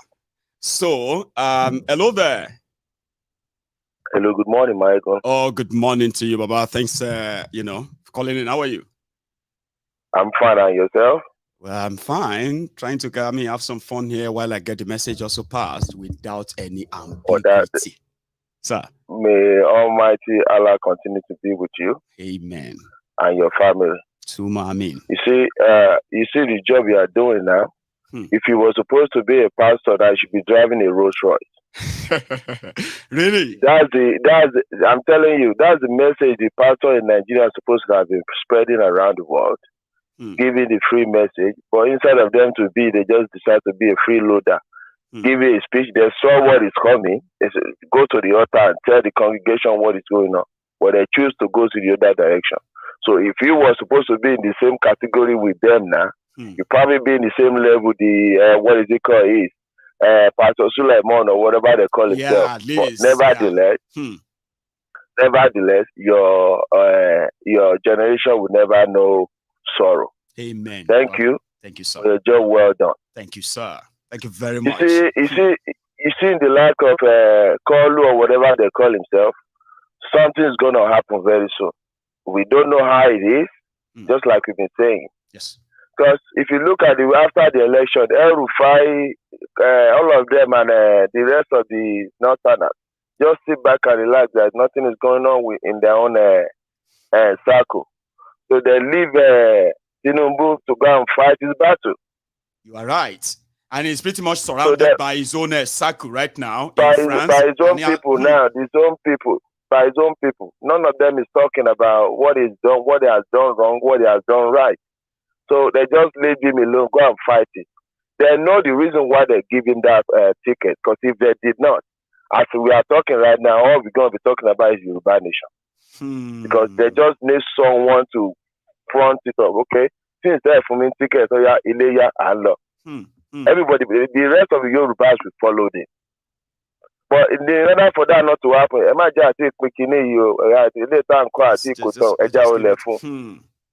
let's give it to him. But nevertheless, something is going to happen in that country. Chinese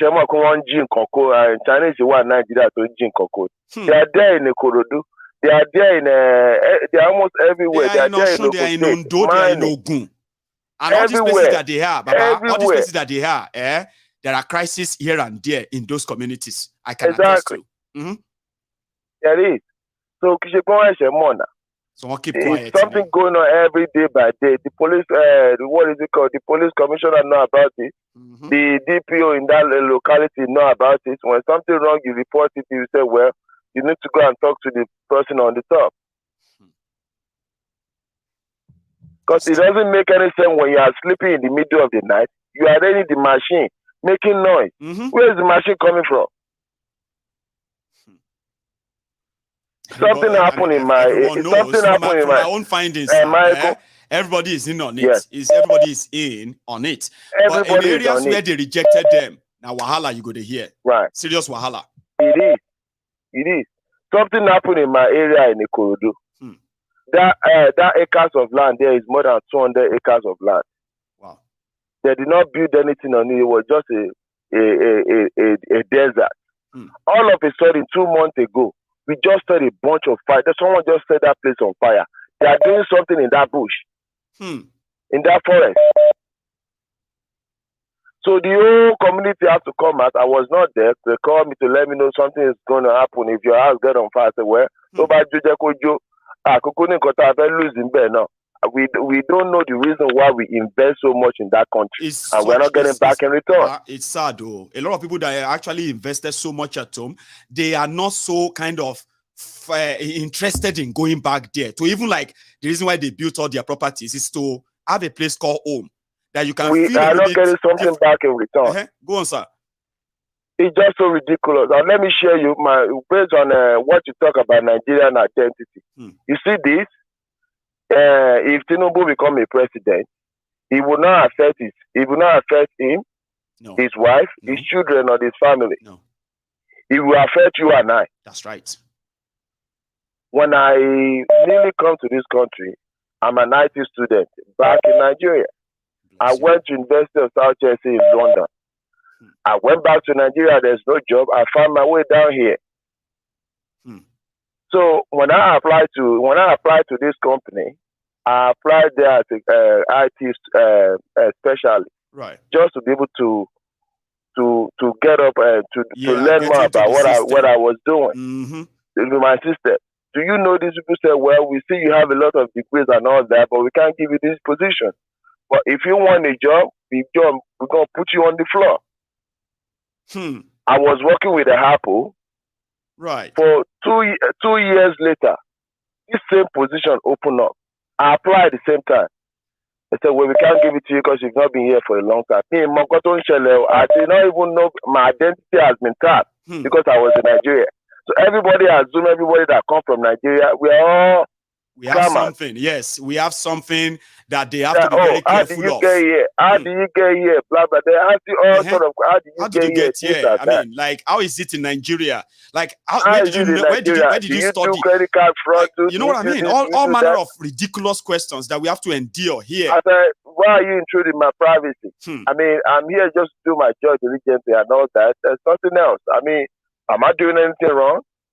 Do you know 6 years later, after I devoted my time, I mean, I work, when I tell you I work hard just for me to get in that position, I mean, I just want to elevate myself. Do you know the last interview I did was my supervisor was the one that interviewed me. In my mind, I thought, I finally got this job. At least we know ourselves. We know ourselves now. I've given 6 years of my life to these people.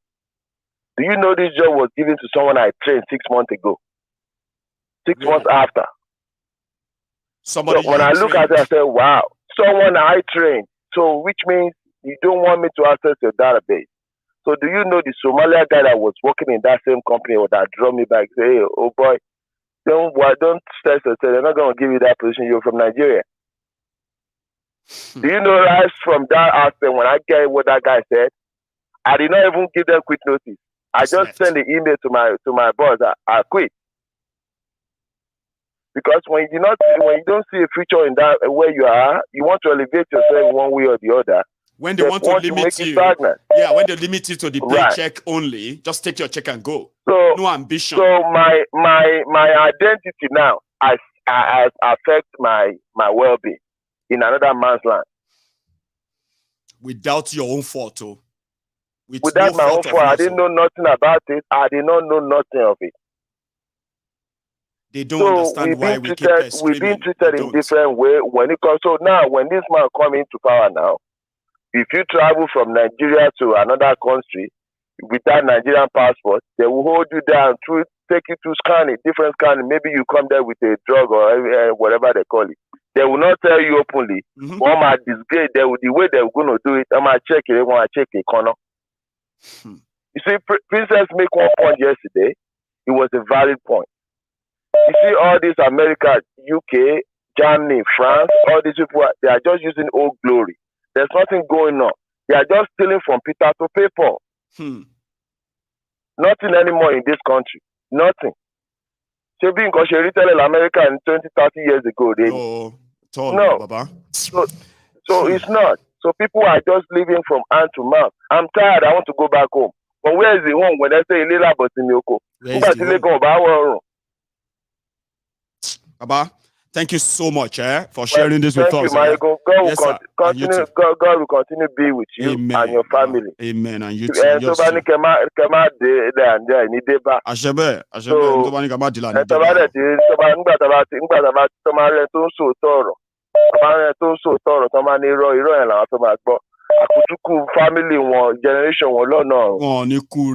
Baba, thank you so much. Stay safe and take it easy too.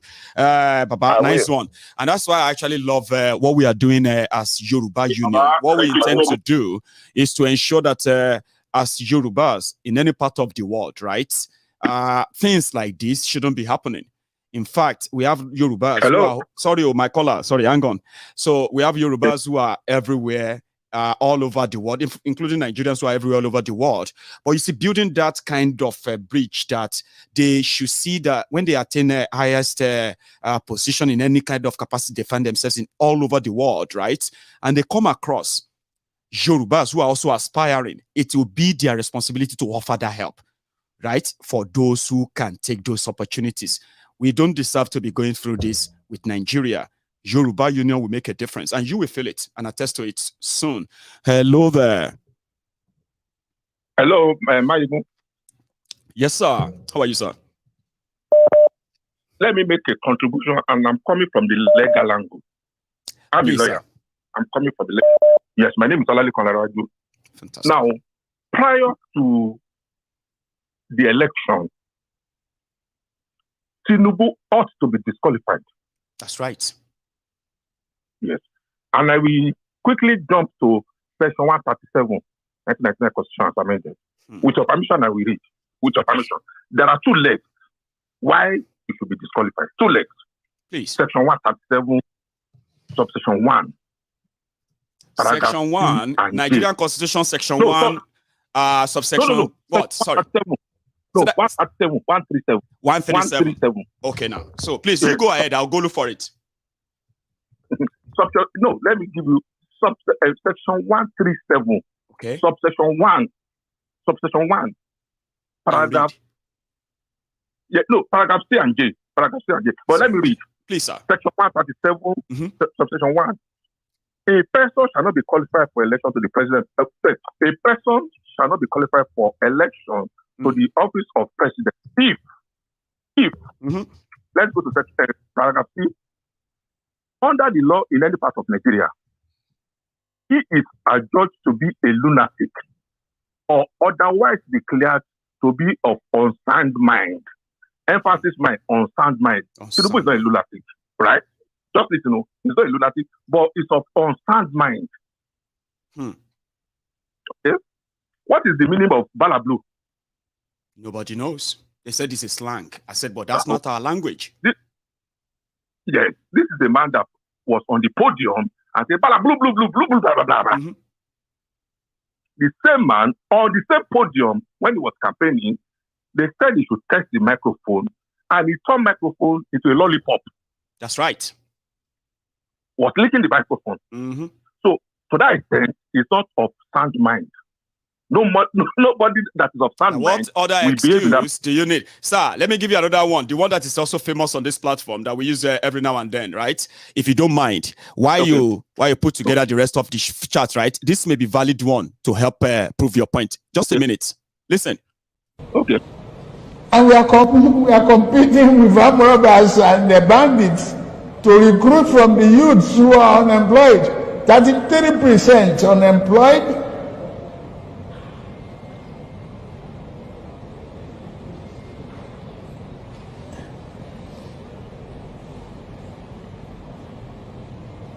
Recruit 50 million youths into the army and take away from their recruitment source. What they will eat? Cassava, agbado, corn, and the morning. I converted the greatest liability, threatening the environment and Lagos existence to asset of magnitude value. I converted the greatest liability. You there, sir? And here is one more. Yes, here is one more, please. All classes. You know what they call F level? When you get failure in all the subjects that you take. F9, F8, F9, F8, FF, double F. That is his name. What's going on? Baba, you there? Yes, I'm here.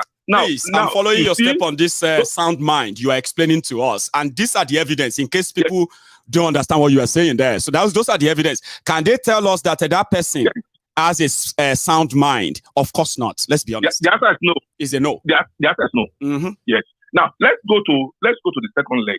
Let's go to the second leg. We are still in section 137, subsection 1. Right. Now, let's go to paragraph J as in justice. He has presented a forged certificate. That's right. So the Independent National Electoral Commission. Now, let me give you an analogy. Please. In 1999, I have the copy. Tinubu declared in his INEC form. They don't call them INEC then. I think they call them FEDEC or something. Tinubu declared in that form that he was a student of Government College Ibadan between 1963 to 69. And that he was also a student of Government St. George's Primary School. Now, fast forward to 2022. The same Tinubu refused to fill anything. I have the copy of this INEC form this time around. That's right. He refused to fill anything. The primary school, he left it blank. Yes. The secondary school, he left it blank. That's right. Then only fills university. Is it possible for somebody to bypass university and to bypass primary school, to bypass secondary school, and be admitted to university? Now, I blame all the political parties for allowing Tinubu to even contest. I'm not joking. I blame them. If I were to be a lawyer to one of the political parties, I would have laid what I call legal ambush for Tinubu. You see, and then I don't know why Nigerian lawyers are afraid of going to court. It doesn't mean you must win all your cases in court. And if you lose, it doesn't mean you're not brilliant. But establish a principle. Establish a legal principle. Okay? Let me give you a good example. Please. Where I work, there was a client of mine in Maryland. There's a law in Maryland, they call it at will. That means your employer can sack you without any reason. I challenged the court and I won. Wow. So if I fold my hands and say, okay, because that's the law. If I call a fellow lawyer, he said, no, you cannot win. Hey, you are even in Nigeria. They can sack you at will. I said, no, they won't. I went to court, and when they saw the angle I'm coming from, they called me and negotiated for me and negotiated with me. These are the things lawyers should be doing in Nigeria. That's what they should be doing. Not making noise all over the internet. I was expecting somebody to have challenged Tinubu prior to the election by virtue of Section 137. He has a forged certificate. That's even perjury. The fact that he even submitted it as well, sworn under oath that they are real, is perjury. And according to their law in Nigeria, sir, that's 10 years. And there's no son that could actually save Nigeria legal system or save Nigeria a long time. Like you said, lay precedents. Lay something down that people can say at least there was an effort. It's unfortunate. Yes, now. You see, you don't even go to court. Not every time you go to court because of money. Yeah. You just go to court. You want to lay a precedent. You want to lay a legal principle. You want to lay Now, let me give you another example. Right, sir. The same Tinubu. In 1999, he went to court. Because when you are submitting your NX form, they call it for them. You must swear an affidavit when you are submitting your court that, to the best of your knowledge, all what I present, I'm submitting to INEC are true. So, in 1999, I committed forgery and perjury. Clearly. Yes. Why is it that in 2022, Peter Obi's lawyer, Labour Party's lawyer, did not use that one? Well, I think it's part of they kind of didn't use it pre-election, which they should have for real. Like, but you know something? They said in Nigerian court, there's a judgment that limits what opposition can say on the process that produce the candidates. I don't believe you. You don't? Okay. And I think that's what they said. That there is one. There's a judgment that says that what happened in APC no. APC business. Sorry, please go on, sir. Even you know that you can challenge Supreme Court judgments. I believe. Okay. Yeah. No, not that you believe. I'm talking to that lawyer. Okay. At times, judges make mistakes. They are human beings. Yeah, sure. So don't think when the Supreme Court judgment, Supreme Court make a judgment, that's the final. You can still go back and challenge that. Say, look, my lord, based on this, you made a mistake here. I think Supreme Court can recuse. I mean, what do you use that legal term that you use, that the Supreme Court will overrule itself or something like that?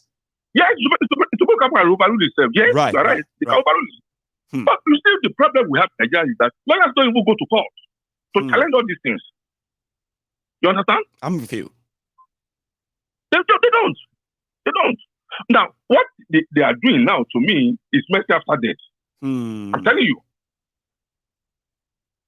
Mercy after death. Yes. Let me tell you one thing that people don't know. If this man is perhaps by May 29th, once you swear him in, nobody can take him out of that place. No anymore. I agree. No, I agree with you. I agree, sir. Sorry to cut you, right? Sorry to cut you, sir. In 1999, the story of 1999 you wanted to speak earlier, you were speaking on earlier, right? That was exactly what Chief Gani Fawehinmi took him up on. But by the time Gani Fawehinmi's case got to the highest of it, they said he has immunity. Remember? And that was how they shielded him from that armor then. I still remember that. And I think that's exactly what he's working towards now. Once he becomes the president, he has that immunity and he can manipulate the entire system. At least he did. No, let me tell you the stage he's using now. All right, sir. Okay? It's not sick. If you think he's sick, it's a lie. Yeah? Okay?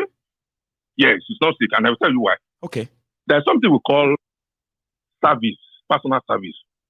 Okay? When you take a person to court, they must serve the party personally. Now, if I take my good to court, the rule of the court is that I serve you personally and we must acknowledge merit of someone. But this time we call it this time we call it election petition tribunal, election petition. So if I take my good to court, I will have to serve you personally. Right. Okay? What so before your petition will become binding on me, Abi, you have to serve me personally. No, it's a step-by-step process. Just listen. Right, sir. What he's doing, successfully, he has evaded service. Okay? Yes, sir. He's not out of the country. He's out of Nigeria. So he has evaded service. You cannot serve him again personally. You have to go back to court. Just listen, you have to go back to court and get the leave of the court for what we call order of subsidiary service. That means, and these things are wasting time. That's right. So the lawyers are just wasting time. You don't know. Tinubu lawyers are wasting time because you have to go back to court and get the leave of the court by way of order for subsidiary service. And then when you get the leave of the court, you have to make sure where it's living in Europe. Maybe it's in France. Then if you know whether it's in France, then you now put up advertisement in French newspaper. Right. Okay? But now we don't even know where it's living. We don't know whether it's in France, whether it's in England, whether it's in Arabia. So if you get order of subsidiary service, where are you going to advertise it? Maybe on the social media. Because I think, I don't know. You are the lawyer, I'll say. Yeah. So this whole thing is all scripted then. You know what he's doing? You see, when it is 2 days to May 29, he will surface back. Mark my word. And it will just when resurface. It is 2 days, it will resurface and then they'll try in. That's the strategy. Thank you, Chef. God bless you, sir. I mean, thanks so much for even sharing this with us. I enjoyed that chat, seriously. And thank you very much for your time, sir. Okay. Let me take another call. That's quite interesting, though. There's so many angles, there's so many perspectives that you can actually look this up, if we must say, right? And every one of them point to one thing. Nigeria is dealing with a very dangerous man, with very, very dangerous people as well. And what they are capable of doing, you can just imagine it. Just they are best imagined. That's what people say best imagined. Because you can't really pin him here. There's so many branches to him that all lead to one thing. Koolu. Tinubu. Let me take another one. Hello there. Good day, Mr. Mayego. Good day, sir. How are you? How are you, sir? I'm very well. Thanks for asking. How are you, sir? I'm blessed. Let me just go straight to the point. But before I say anything, I would like you to go along with me your questions or your addition may put me off track. Okay, I'll just let you do your thing, so I won't interrupt, except if you probably want me to. So yeah, you have the floor. Go on, please. Okay. Let me start by saying you are doing a very good job. Thank you. You have inspired me and so many others, just like you have been told. Yes. You are doing a very great job, a fearless job. And I pray the Lord will continue to protect you, Amen. Provide for you. Amen. You will not fall into any dish Amen. or part of the enemy in the name of Jesus. Amen to that. Now, thank you very much, sir. I've got some things to say. Let me start with the caller before Mr. Olalekon, lawyer Olalekon. Yes, sir. He made a statement which I'm not too comfortable with. Please, go on. We know some people are intolerant in some certain things. Some things are not really needful when we make our comments. We talk about pastors. You comparing your job to a pastor. You understand? And, being a Muslim, they are intolerant in such cases if you talk against their imam or whatever. So every other thing he said, I quite agree with him, but in that aspect, I'm not too it could be misconstrued happy with that. To some other people too. So yeah, I grab that. But yeah, go on, sir. So now, Mr. Mayegun, yes, sir. Just like I praised you earlier, you are doing a great job. But I want to, just like lawyer Olalekon added some certain things legally that we are not maybe aware of. I'm going to add some things to you. I'm just going to tell us some certain things that are happening spiritually. Please. That we may imagine, but we may not really know in the knowing. If not for God, Almighty God, nobody can stop Tinubu. Except anything except for God Almighty. Looking at you are aware of so many things. You even knew more about him other than myself. Physically looking, practically looking, looking at the surroundings, an issue linking to Tinubu. You cannot lay hold on him except God. How do I mean? Please. Politically, military, legislature, whatever, mention anything in Nigeria, even with the talks, is everywhere. Internationally, they will want to support him behind the scene so that they can use him indirectly. Because how do I mean? If he becomes the president, they will use his past record to hunt him behind the scene. If you don't dance to this tune, we are going to revisit your evil deeds. I believe you understand what I'm saying. I do. I'm following. Okay. Now, let me now go to the area where I felt most of us may not know.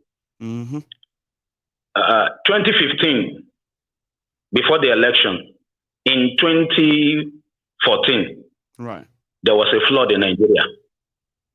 Okay. Make your findings, and I want you to attest to that before I round up. To acknowledge. Okay, yeah, sure. Please continue, because by the time you start talking, I may even remember it myself. It sounds so kind of okay. Yeah, but please, I don't want to interrupt you. Like you said, please go on. Okay. Then in 2018, there was another election, and in 2014, right? Okay. And in I stand to be corrected if I'm wrong. I may be wrong with the date. No, I think I understand the way you are calculating it. It's like you talking about what happened just moment before the election year. So when you said 2014 and then 2018, it means that the Nigeria was already in the election mood, but the election year is just next to it. But something happened before then. Yes, I'm quite following. Yes. Fast forward to 2023 now. Fast forward to 2023 so that I don't get off track. Last year there was flood in Nigeria. There was a very, very bad one. Okay, fine. Now, it's not just an ordinary flood. Right. These evil people, these demonic people, these satanic people that we're talking about, they are using the people who died in this series of flooding, right, as a sacrifice in the spirit realm to help them to remain on throne. Do you understand what I'm saying? I may not understand. You told me that before. You said there are things that that are in the spiritual realm that except somebody explain them, we may never understand. And I'm interested because it sounds so similar. Yeah, please. Fine.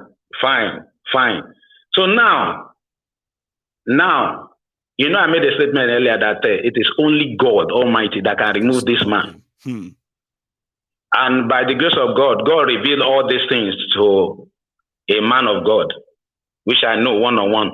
Right. And told him to pray against it. This man is already on throne. You dethrone him in the place of prayer. And by the special grace of God, this will be the story after now. Do you understand what I'm saying? So clearly, Baba. You see, some of these things are what people actually wishes too. Sure, you get. People like us who don't really have a religion doesn't mean that we don't have faith. Or kind of put up faith on things. Like we say, oh, I actually want this to happen. God. Say, you they call God Mayegun. I thought you don't have religion. I said, wait, calm down. Well, God is for all of us. It's universal, Abi. So whether we have and whether we believe in religion or not, right? With some of us still they put up faith. Even person will be stuck saying no get religion. They shout, hey God, when something happened to them, they have to shout God. So I do have faith and put faith on. And that's what most people kind of cling on to too. When this situation is what it is now, like you said, except something bigger happen, something bigger than what Tinubu has actually spread, and prayer, like you said, then we are done for. All of us just go brace up and just live with it, isn't it? Yes. Then something crop up again. Thank God for this interception. It has made me to remember because I forgot as I was talking to you. Share with us, sir, please. There's another thing I want to make mention. Talking about the NSAS protest, that is 2020 or 2021? No, 2020, yeah. 2020. Okay, fine. Okay, regarding your analysis and what you have been doing over time, can you remember that ever since 2020 to 2023, your analysis on the internet as regards the people became more acceptable or acknowledgeable before people? Do you notice that? Well, I want you to answer that. I did. I noticed. Yeah, I do notice that now. You noticed? Okay, fine. I'm going to make some explanations. Do you want to tell me why? Like something like, probably insight. Would you? Yes. Please, sir. Yeah, go on. You know what? The same thing was revealed to this man of God. These people have made sacrifice. These people have made a sacrifice to shut the lips and the brain and the mentality of the people, of the entire youth of Nigeria, not to cough when they say anything. So pray against this, lose them in the spirit realm so that they can have a sense of reasoning. And that's what led to the... It worked. Yes, that's what led to the NSAS protest that you see. I don't know if you understand me. I am understanding. More people, see, to back you up, sir, right? More people tend to accept the fact that something is wrong with the way Nigeria is, okay? And I didn't even know that, you see, this is the problem, okay? People like us who don't really have religion and all of that, we just believe that things just happen because the people of the politicians in Nigeria continue to do the wrong thing. We didn't even know that people are interceding for us in the spiritual realm too. And it worked. Baba, more people are interested today. Go on. If people are not interceding in the spirit realm, me and you, we are gone. The life is over. Whether people believe it or not. There are some certain things you will say. Let me use your language. You will say, you don't have to believe me. Yes, you don't have to. But I don't know if you understand me. But at the same time, in the nearest future, when certain things happen, you make reference to your statement some time ago, just like you were advising some people a few months ago about what is to come with the obedient movement. I don't know if you understand me. I am still following, Sal. I'm following you. Okay, let me now talk personally now. Before, in 6 months ago, if you ask me what I wanted for Nigeria, I wanted Nigeria to divide. Let everybody go each or our ways. The North goes, the East go their way, the West go their way. We have the Yoruba nation because I'm a Yoruba man. Do you understand? God bless you. But after about 5 months ago, I got to know about all these things I'm telling you. You understand? In this spiritual realm that you said that, something more non-physical, right? That's what you are saying. Yes. God bless you. Please go on. Yes. When I got to know about all this thing, I had I have a change of mind. Not that Nigeria is not going to separate, but it's not now. Maybe in the next 8 years or so, which means something still have to happen. Something will still have to happen first before that then will happen. Obi will rule. By the special grace of God. It's going to be a miracle. I don't know how God is going to do it, but he has promised that he will enthrone him. That this Tinubu has been dethroned. Baba, do you understand? You don't know. See, some people, like you said, may not believe you. But what you just said now, when it comes to pass, a lot of people will remember you. They will remember today and say, oh, I was laughing when that guy was talking. Oh, I'm not laughing anymore. I will remind them. I'll tell them, I say, all of you laughing. Are you still laughing? Baba, thank you so much for sharing this with us. And I am going to take just one more call before we continue. Baba, thank you.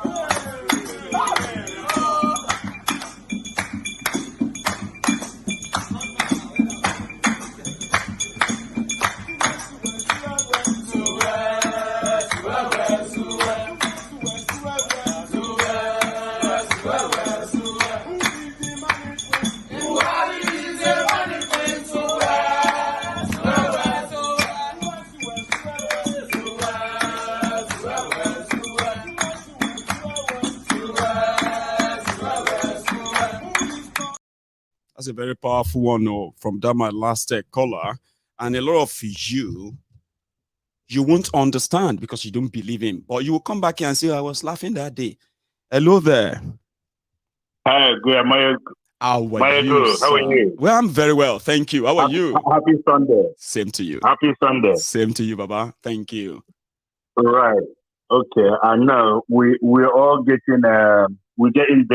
It's a very hard battle. I know. But we'll get there eventually. We will, I believe. Right. The point that there are a couple of guys that mentioned a very good point in your program that Tinubu ought not have been contested the election. It should have been disqualified before the election. A long time ago. But however, because we have an institution that is absolutely corrupt, and we don't have an institution that can support people with unscrupulous behavior or criminal, a habitual criminal like Tinubu to lead the election. But the thing I'm saying now is that what I begin to suspect that actually the APC, they know about Tinubu, moreover the Fulanis.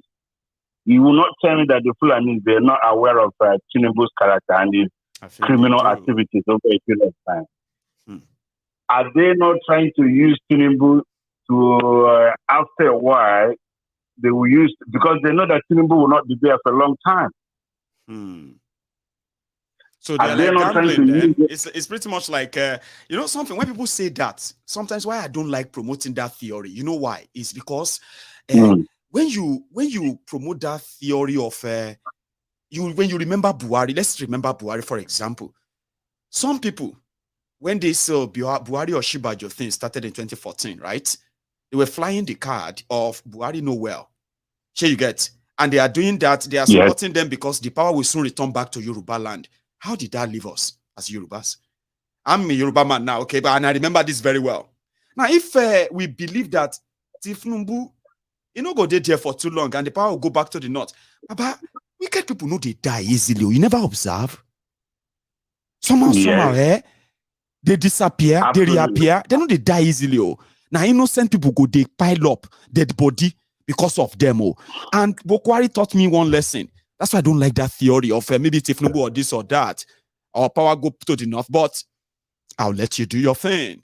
Just to say that. But the question, what we're having now, that this battle now, that it's kind of the APC. They left Tinubu, the people from the north, they left Tinubu alone. They have left him alone. Nobody's coming out. Nobody's saying anything. The governor of Kaduna State, whatever he called him, all those people, those hierarchies from Fulani, they're not even in support of Tinubu at the moment. They've left him that issue. Why did they keep quiet? What was the main reason? They're not coming up. And whereby they are the one who fronted Tinubu to contest under APC. Well, time will tell. So, and that's why this week is going to be interesting, Baba. Are you looking forward to, because this week is going to be very interesting. A lot of things will happen this week, this Sunday to Friday. Because on the 19th is when their tribunal will open in Abuja. And you know that the tension, all this while, is because they don't want that tribunal to sit. They want everybody to withdraw their cases and forget it and let go. Now, the tribunal will sit this week. I just hope that the tribunal will not be like what happened in Adamawa. It will just say, all of them, they waste our time. Tinubu is the winner. Oh, yeah, go home. I say, just like that. Oh, yeah, let's go to appeal. No, but let me tell you, that today is Sunday. We don't want to start on a bad note anyway. No bad energy. Okay, trust I like that. Trust me. The situation of Nigeria, we know it too, so we know where we're going. Yeah. We do. Trust me, there will be a judgment, and that judgment will lead to so much catastrophe that people cannot control it, and blood will flow. Now, this is. There's no way. If you are thinking that they're going to say, let's hope that that they're going to declare cancel the election. You are deluded. We are deluded. They're going to Tinubu, but they're not going to. But the judgment is not also going to go down well when they finally legitimize him. Is that what you mean? Yes, the judgment will not go down well, but it will lead to so much anarchy, and that will get us to where we want to be. That's what we're expecting now. We will get there, but it will be pure crisis. Yes. And this is only 2 months. We're all watching. It's going to happen. Trust me. It's only a couple of humans. Because that judgment. You know what I tell them? You know what I tell people, right? That is not your making, my making. If Nigeria go up in smoke, explode, it is because the greedy politicians in Nigeria could not rein themselves in. They are so selfish and greedy that they've become so disconnected with their people that they don't know when to stop. So when Nigeria finally go up in smoke, we'll help them pick up the pieces. A lot of us will have to help them pick up the pieces, and we'll go our separate ways, isn't it? Exactly. Even if you have Tinubu, it's okay. Oh, let Tinubu carry on to be president. He's not a legitimate president. It's not. How is he going to suppress all this issue that has been happening for a long time? How is he going to suppress it? No. So eventually, trust me, we know where we're heading to. He will not relinquish power, and that power will not be given to Obi, and they will not cancel the election. Eventually, what will happen? The judgment will pass, and this thing will annoy people, and there will be crisis up and there, here and there, in the north, in the south, and eventually we'll come to that conclusion. Biafra go your way, Oduduwa go your way, the Arewa find your way. Arewa go your way, and everybody just go your way peacefully. That's what we are asking for. We don't want bloodshed, but they are killing us for asking to live in peace. This Janja we do, like Prince Jejema will call them, this Janja we just they kill us. Because I can't see any other solution. Because I know 100% there's no way this judgment will be in favor of obedience or in favor of. And it can also be, Baba, I just remember that too. The crisis you saw that you can envisage is real, whether it's the judgment goes in Tinubu's favor or it goes in Obi's favor. Here you get. And here are the two things. Yes. The young people who have refused to go away since this thing started on the 25th of February, right? And you will think the election actually happened yesterday with the energy of these young people that they have stolen from. Here you get. So if the courts now come out and say Tinubu won for the sake of national security, they should let him be. These young people are going to revolt. I can bank on that. Because it is going to be rewarding in that judgment that will annoy them. You get. And on the other hand, Baba, the young people are already suffering. The suffering is too much. Mm-hmm. On the other hand, if they now declare Obi winner, you see those fanatics who have been flying the kite of ethnic bigotry, they will be the first to start the riot up north for no reason. 100%. Because they will just reality will now down on them. Yeah, that despite all the jihad, all the religious campaign, all of those threats from those Islamic clerics up north, right? So an infidel is still going to be the president of Nigeria. Of course, you won't see as much peace, but his own reaction in handling that will determine if Nigeria will survive. Either way, Baba. Let me tell you, for the first time, yeah? Mm-hmm. For 1 second. Yes, sir. For 1 minute, if they declare Tinubu president of Nigeria, if they declare Obi president of Nigeria, I guarantee you, the Igbo in Lagos, their life will be in jeopardy. They will start to kill the Igbo in Lagos. For that first few days. I'm telling you, if they say Obi is the president of Nigeria, today the court went and ruled that Obi is the president of Nigeria, 100%, I guarantee you, the Igbo man in Lagos, your life is in danger. I know. And I believe they don't know that too. Imagine this. Where are we going? Imagine this, right? There are some Igbos who are not interested in politics. They are just not interested. They just want to make their money. But now, wherever they are, they have become endangered. Because one, they are part of Nigeria. And one of them want to be president of Nigeria. That put their lives in danger. What kind of country is that? How do you actually say we are one country that way? How does that work for people who profess such untruthful statement like we are one? But as an Igbo man, your life is in danger. If Obi is declared winner, you are not safe. If he's not declared winner, you are not safe. But we have to go to the market and say we are one Nigeria. Mm-hmm. I mean, take for instance what happened. During the presidential election, yeah? After the election, after 22, Igbos were the one on the forefront. Everybody, they bounced on them in Lagos. Before the governorship election, who suffered? That was just election. They said, this election, there's nowhere Labour Party or PDP, any other person will win Lagos. It's not going to happen. Yes. And many Igbos were disenfranchised. And many Igbos were killed. Yeah? Then think about it. Don't be deluded. Think about it. And tomorrow, just come on a governorship election, and Igbos were really tortured like this. Think about it if they said, if they now declared him winner. Really? I don't even know how it's going to be, but I have told everybody that listen, there's no point in acting and waiting to be killed anymore. You can't be making millions and billions of money and not be able to provide a sort of a community protection for yourselves. Sure, you get it doesn't make any sense.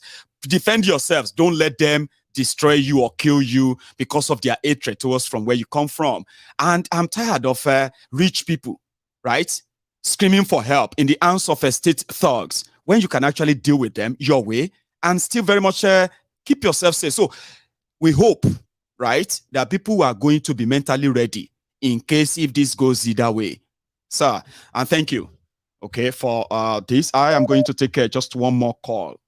In fact, no, I'm going to go rest. All right, have a lovely Sunday. And you too. I'm going to go rest, okay? And hopefully I'll be able to come back in the evening, okay? I've got a meeting with the leaders of the Yoruba Union. From 4 o'clock this afternoon. And that's going to be like another 2 hours. So if you're watching me as a leader, remember, we've got that meeting from 4 to 6. So I will see you again when I see you. But don't leave without leaving your offering. Like the broadcast. Share it if you haven't already. And we'll see you later tonight.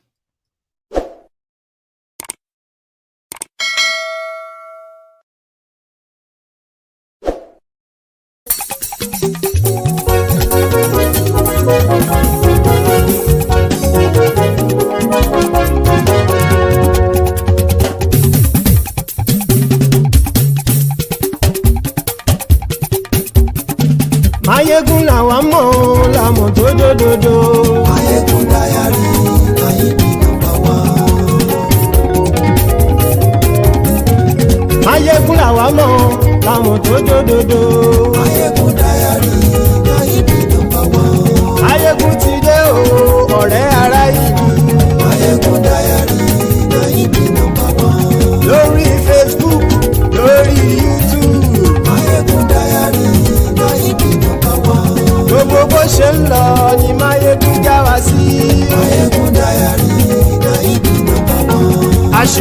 ọ̀jẹ̀lú kì í bò níbẹ̀ o.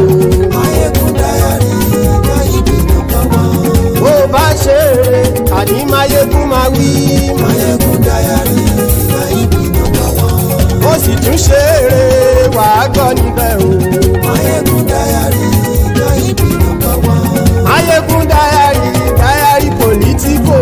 Máyégún Diary Náíbì number one. Godfatherism kò sí lọ́rọ̀ Máyégún. Máyégún Diary Náíbì number one. Ẹ farabalẹ̀ sẹ́ o kẹgọ́rọ̀ lẹ́nu o. Máyégún Diary Náíbì number one. Àní Máyégún làwa mọ̀ tó dòdòdò. Máyégún Diary Náíbì number one.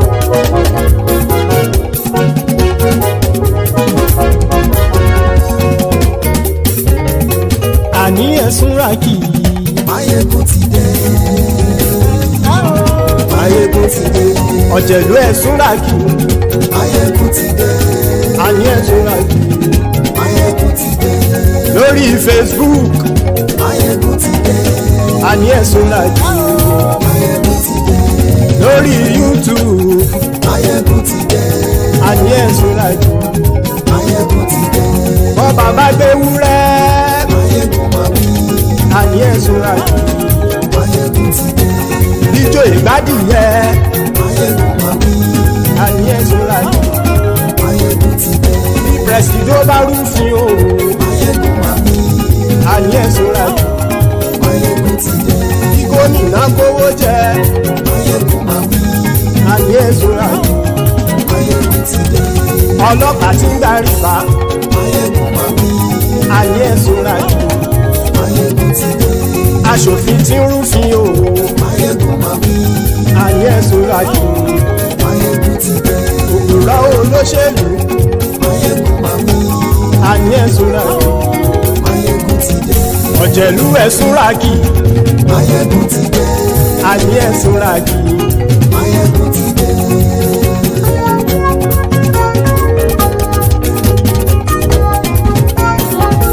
Máyégún ti dé. Gbogbo ọ̀jẹ̀lú ẹ̀sùn rákì. Máyégún ti dé. Gbogbo ọ̀jẹ̀lú ẹ̀sùn rákì. Ṣùgbọ́n ní bá ti ṣe èyí tó yẹ kí wọ́n ṣe, ọmọ bá dèrò ní fi wọ́n níran o. Máyégún ti dé. Gbogbo ọ̀jẹ̀lú ẹ̀sùn rákì. Máyégún ti dé. Gbogbo ọ̀jẹ̀lú ẹ̀sùn rákì. Ṣùgbọ́n ní bá ti ṣe yìí tó yẹ kí wọ́n ṣe, ọmọ bá dẹ́rọ̀ ò ní fi wọ́n níran. Wọ́n fowó bẹ́ẹ̀ o. Máyégún ó sọ pé wọ́n ò fẹ́ bẹ̀. Wọ́n fowó bẹ́ẹ̀. Máyégún ó sọ pé wọ́n ò fẹ́ bẹ̀. Oníkanṣá ti ṣe yìí tó yẹ kí wọ́n ṣe fáwọn ará ìlú tó gbé wọn débẹ̀ o. Àyè. Máyégún ti dé. Gbogbo ọ̀jẹ̀lú ẹ̀sùn rákì. Máyégún ti dé. Gbogbo ọ̀jẹ̀lú ẹ̀sùn rákì. Ṣùgbọ́n ní bá ti ṣe yìí tó yẹ kí wọ́n ṣe, ọmọ bá dẹ́rọ̀ ò ní fi wọ́n níran. Ha!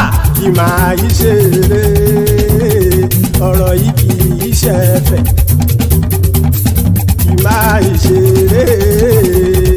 Ọ̀rọ̀ yìí kì í ṣe ẹ̀fẹ̀. Ẹni bá ti lè lẹ́bọ̀ lẹ́rù o, ọmọ bá dèrò kàṣàyè tú wọn síta.